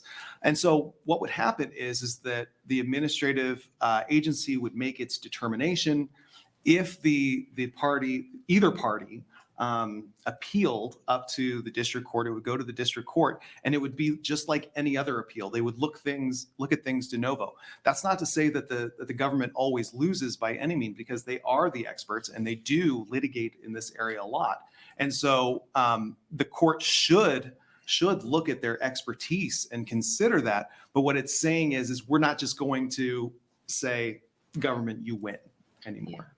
Yeah, no, I think that's really helpful. And I'll tell you, in previous civil rights practice, and obviously like working as a government watchdog, a lot of the litigation that we brought forward was against government actors, right? And it was, I think, I can think of many examples wherein the agency and then later the court's decisions really had what I think kind of tipped the scales away from individual rights and individual liberty, and just trying to kind of think through, how that might work here. But would be probably a pretty dramatic shift. I'm thinking just in terms of administrative law. I mean, Chevron's been kind of the standard for decades. Do you have a sense from maybe other states that have moved in this direction, just what that did for administrative efficiency or judicial efficiency, or anything in kind of that regard? Yeah, I don't have any statistics on it, but I know that talking to many judges, they appreciate it because, their Supreme Court has decided long ago that they were going to defer. And now that was the standard that they were stuck with, they were forced to, even if they saw the agency's interpretation as not the best interpretation of the regulation, then they still had to give deference to the agency. And I will note that while Nebraska does do what we call our deference, meaning they defer to the interpretation of an agency's own regulations, they have never given Chevron deference or deference to the enabling statute, is my understanding of the case law in Nebraska. No, I appreciate that clarification. Sorry, I was talking in broad strokes there, but and then just because I'm not familiar with the legislative history on it, but just saw this little snippet from Justice Papik's comments in a recent case. Do you know, so my understanding is the existing legal landscape is that this is part of our jurisprudence. This is a precedent that's been part of Nebraska Supreme Court jurisprudence going forward, rather than a definitive policy statement by the legislature. Is that fair? And then this would switch that. Yes, that is my understanding. All right, thank you. All right, any additional questions? All right, thank you, Danny, for your testimony. Next proponent, LB 43. Welcome to the Government Committee. Good afternoon, Senator Brewer, members of the committee. My name is Justin Hubley, JUSTIN HUBLY. I'm the Executive Director of the Nebraska Association of Public Employees, AFSCME Local 61. Our union represents over 8,000 public servants who work for more than 40 different code and non-code agencies who work in all 93 counties in Nebraska. Good to see you again. We're here today to testify in favor of this bill. You may or may not know that one avenue of due process for state employees is through the Nebraska State Personnel Board. Final orders of the Nebraska State Personnel Board are subject to judicial review. And so it's not uncommon, I shouldn't say it's common, but we do have cases from time to time that go through the State Personnel Board that then get reviewed by a court. And unfortunately, the court will give deference to an agency's interpretation of their own administrative rules and also statutes. And when that happens, as the previous testifier said, sometimes state agencies and their attorneys have gotten very smart to write ambiguous rules. And secondarily, they've learned to make legal arguments that say, well, we interpret this way. And I've been around just long enough to watch them change their interpretation of their own rules as they see fit.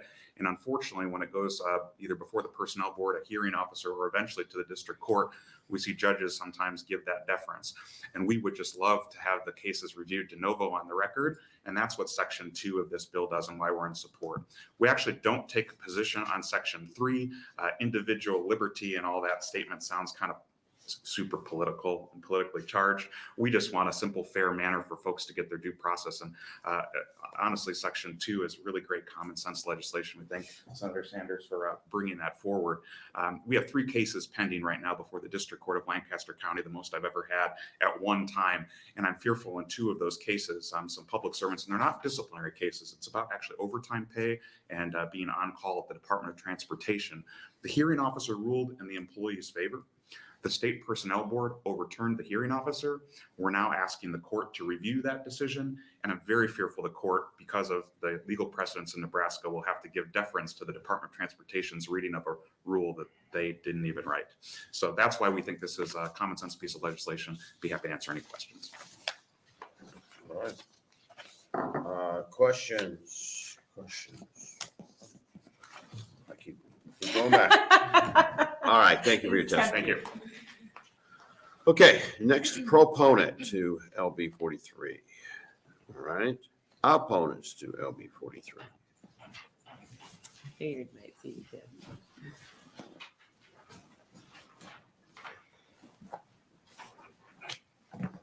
Welcome to the Government Committee.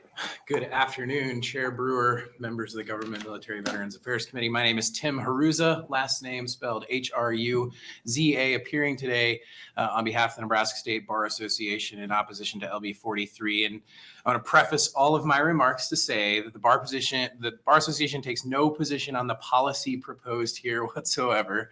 I visited with Senator Sanders' staff, and our concerns, I think, are technical in nature with sort of how the proposed legislation overlays with existing statutes and some confusion that might be created. So let me first start by clarifying that there are two pieces of the bill, right? Section 2 of the bill focuses on contested cases and then how a judge or hearing officer interprets those things.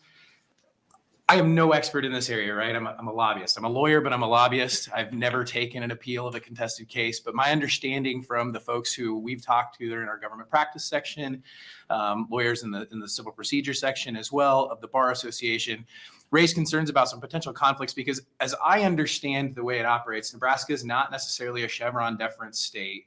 We do require, and I'm looking at 84-917 3BI that clearly states that a contested case that's taken up on appeal is reviewed de novo on the record.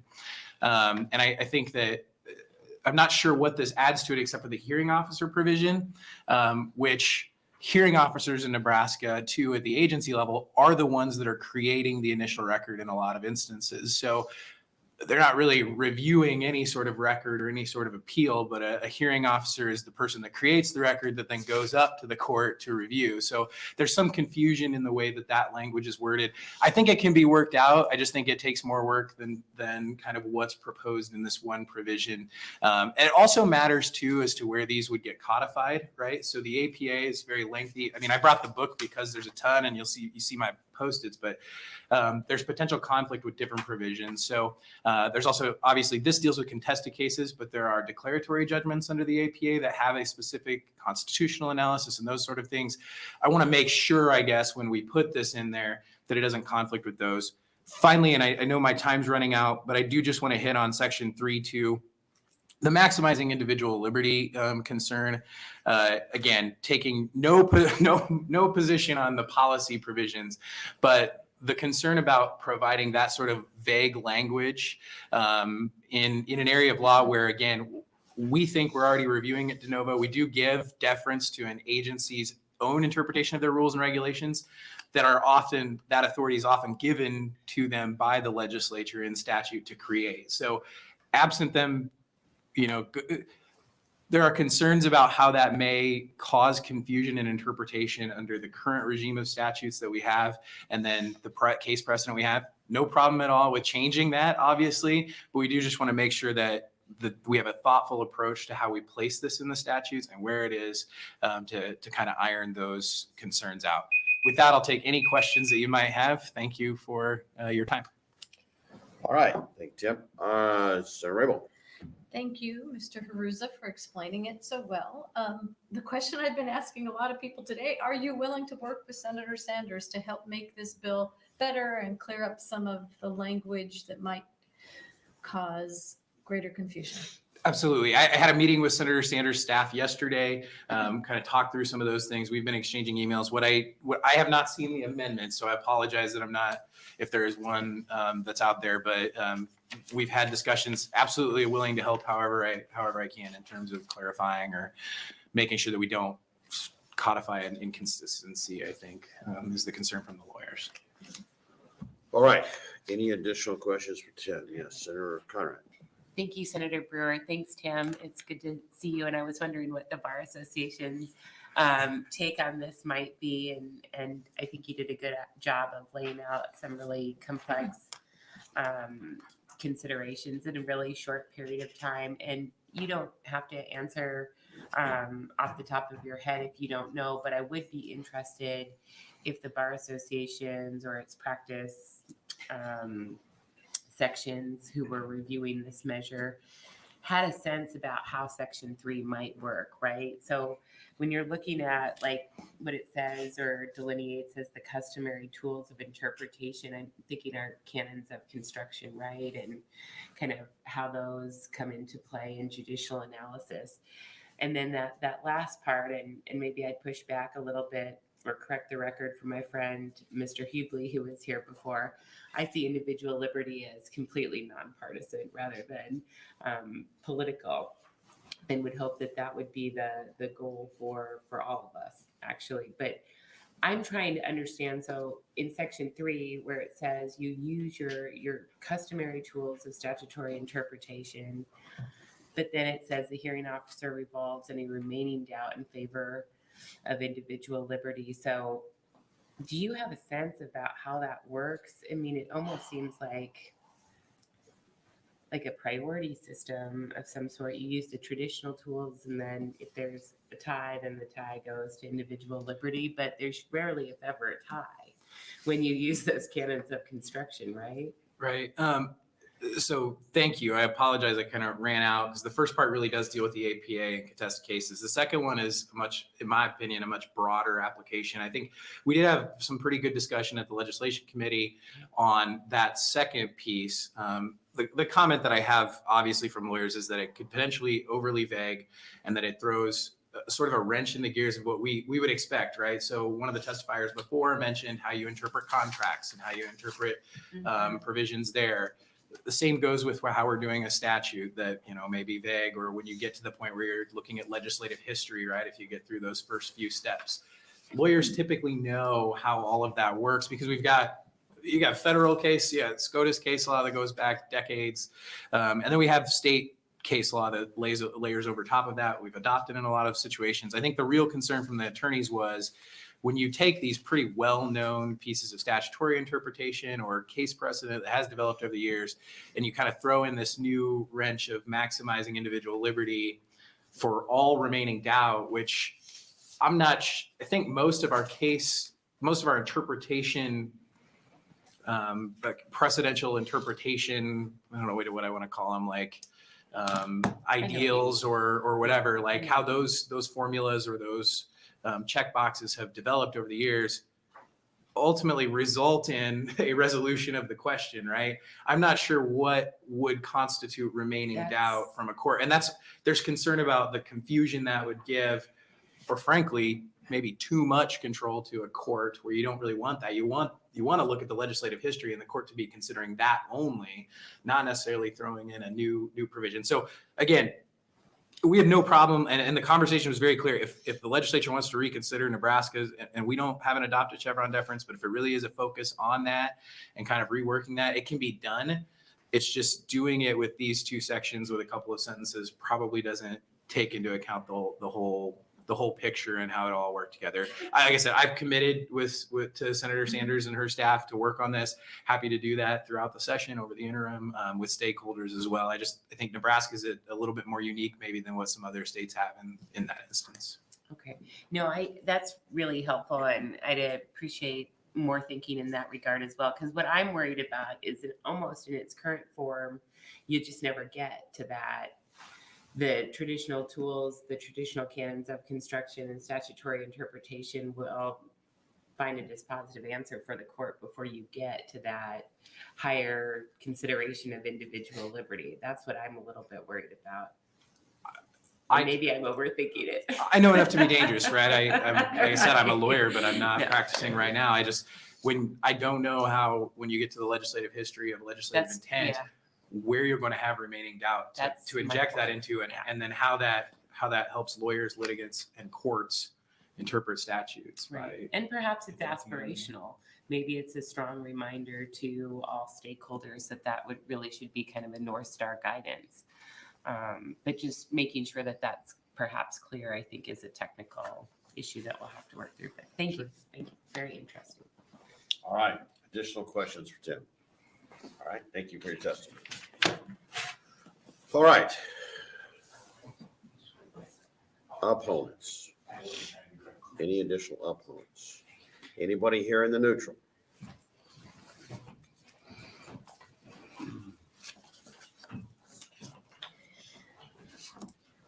Welcome to the Government Committee. Thank you.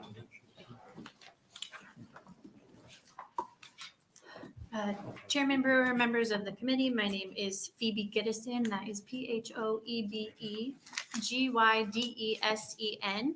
I'm an Assistant Attorney General testifying on behalf of the Attorney General's Office in a neutral capacity. The purpose of my testimony is to provide some additional information regarding judicial review under Nebraska's APA and our office's role under that act. So to kind of echo the previous testifier, APA hearings are conducted somewhat like mini trials. Witnesses can be sworn and provide testimony, questions can be asked. Evidence may be presented by all the parties, and then based on that evidence and testimony, hearing officers issue rulings or recommendations, both of which eventually become final appealable orders. So the end result is a final decision, which is then appealable to the district court.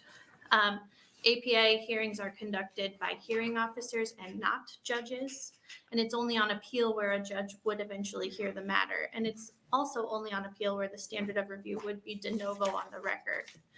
And Nebraska Revised Statute 84-917-5A provides that review of an appeal from a contested case under the APA shall be conducted by the court without a jury de novo on the record of the agency. Section 2 appears to get rid of concepts commonly referred to as Auer and Chevron deference, which are technically only applicable to federal administrative agencies or interpretations of federal law. The Attorney General's office believes that judge-made law at the federal level has caused some significant problems that are inconsistent with our democratic republic. However, in Nebraska, our state Supreme Court does not use Auer or Chevron deference per se as the applicable standard of review in state agency APA hearings. In fact, Nebraska courts do apply the principle that an agency's rules cannot exceed its statutory authority, and the Nebraska Supreme Court has stated that in de novo review on the record of an administrative order, the court's required to make independent factual determinations based on the record and reach its own independent conclusions with respect to the matters at issue. The Attorney General's office also has statutory responsibility to review all proposed agency rules for both constitutionality and statutory authority before approval by the governor. And where a statute is found to be plain and unambiguous, the court does not resort to agency interpretation in order to construe the statute. Additionally, we believe that there are some circumstances where the public may have relied on a long-standing agency interpretation, which could justify the court's consideration of the agency's interpretation. On Section 3, this section proposes a new standard that we haven't seen in other circumstances. It's unclear to us what customary tools of interpretation might be. That's a term of art. So it's also unlikely to be clear to the public or courts. While the Attorney General is supportive of the principle described in Section 3, we just have some concerns about the clarity and workability of that language. We would be happy to work with Senator Sanders on this if she would like. So thank you for the opportunity to testify. I'd be happy to address any questions you might have. All right, thank you. Let's see if we have questions. Senator Conrad. Thank you so much for being here. And I'm sorry, I may mispronounce your last name. Oh, that's fine. Gidson? Giddison, yes. Giddison. Very good. Sorry. Thanks for being here, Ms. Giddison. So just to kind of try and sort through the different perspectives from supporters and that you're bringing forward from a neutral perspective. So would the Attorney General's position be that Justice Papik's comments in the concurring opinion that they brought forward that perhaps we don't specifically utilize Chevron or Auer type deference, but in name only perhaps we don't utilize that, but that the courts do utilize a significant amount of deference to state agency decisions? I think it is. It's a little bit different than Chevron and Auer deference. In Chevron deference, and there is actually a court or a Nebraska Supreme Court opinion that talks about what Chevron deference is. And then first you look to congressional intent under Chevron deference. And here it's only in Nebraska, it's only where the language is plain and is not plain or is ambiguous that you would get to a potential deference to an agency's interpretation. Right. So I think it's a slightly different test. Right. And you know, whether it's under that approach or the new one proposed in this legislation, the point of all of this is to help each stakeholder kind of sort through these contested matters that come before state agencies or before the courts themselves, to really to provide that kind of legal framework that you kind of check back and forth to make your best argument. So having clarity for all stakeholders, I think I'm guessing the Attorney General would be supportive of, because it would help to ensure a smoother administration of justice and ensure that all parties kind of know what the rules of engagement are, right? Sure, yeah,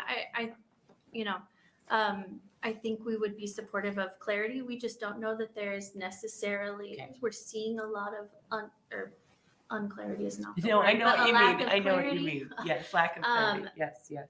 In interpreting those statutes. And, you have your canons of construction, you have your statutory interpretation rules. So we're just not sure that the language of the bill as drafted creates more clarity. Okay. No, I think that's very interesting and helpful. And maybe if we put our heads together on this, we can make a case for some CLEs or something. Yes, and as I mentioned before, we would be happy to work with Okay. Senator Sanders' office to try and address some of the concerns we have. Thanks. All right. Any other questions? All right, well, Thank you. tell Mike he'll decide for us. Will do. All right. Anyone else in the neutral? All right, we will ask Senator Sanders to come on up and close. Thank you to all the testifiers for the subject expertise. In the end, this bill offers some clarity to the judicial branch so that the scales between government and people can be level. I know I'm standing between you and what's left of lunch, so thank you for your attention. I encourage you to advance this to general file after we've worked on it a bit. Any questions for me? Questions for Senator Sanders? Thank you very All much. right, for that, go and have a quick lunch. We'll see you back here at 1:30. Julie's mentioning. Oh, yes, letters. Sorry, read into the official record on LB 43. One neutral, one proponent, two opponents.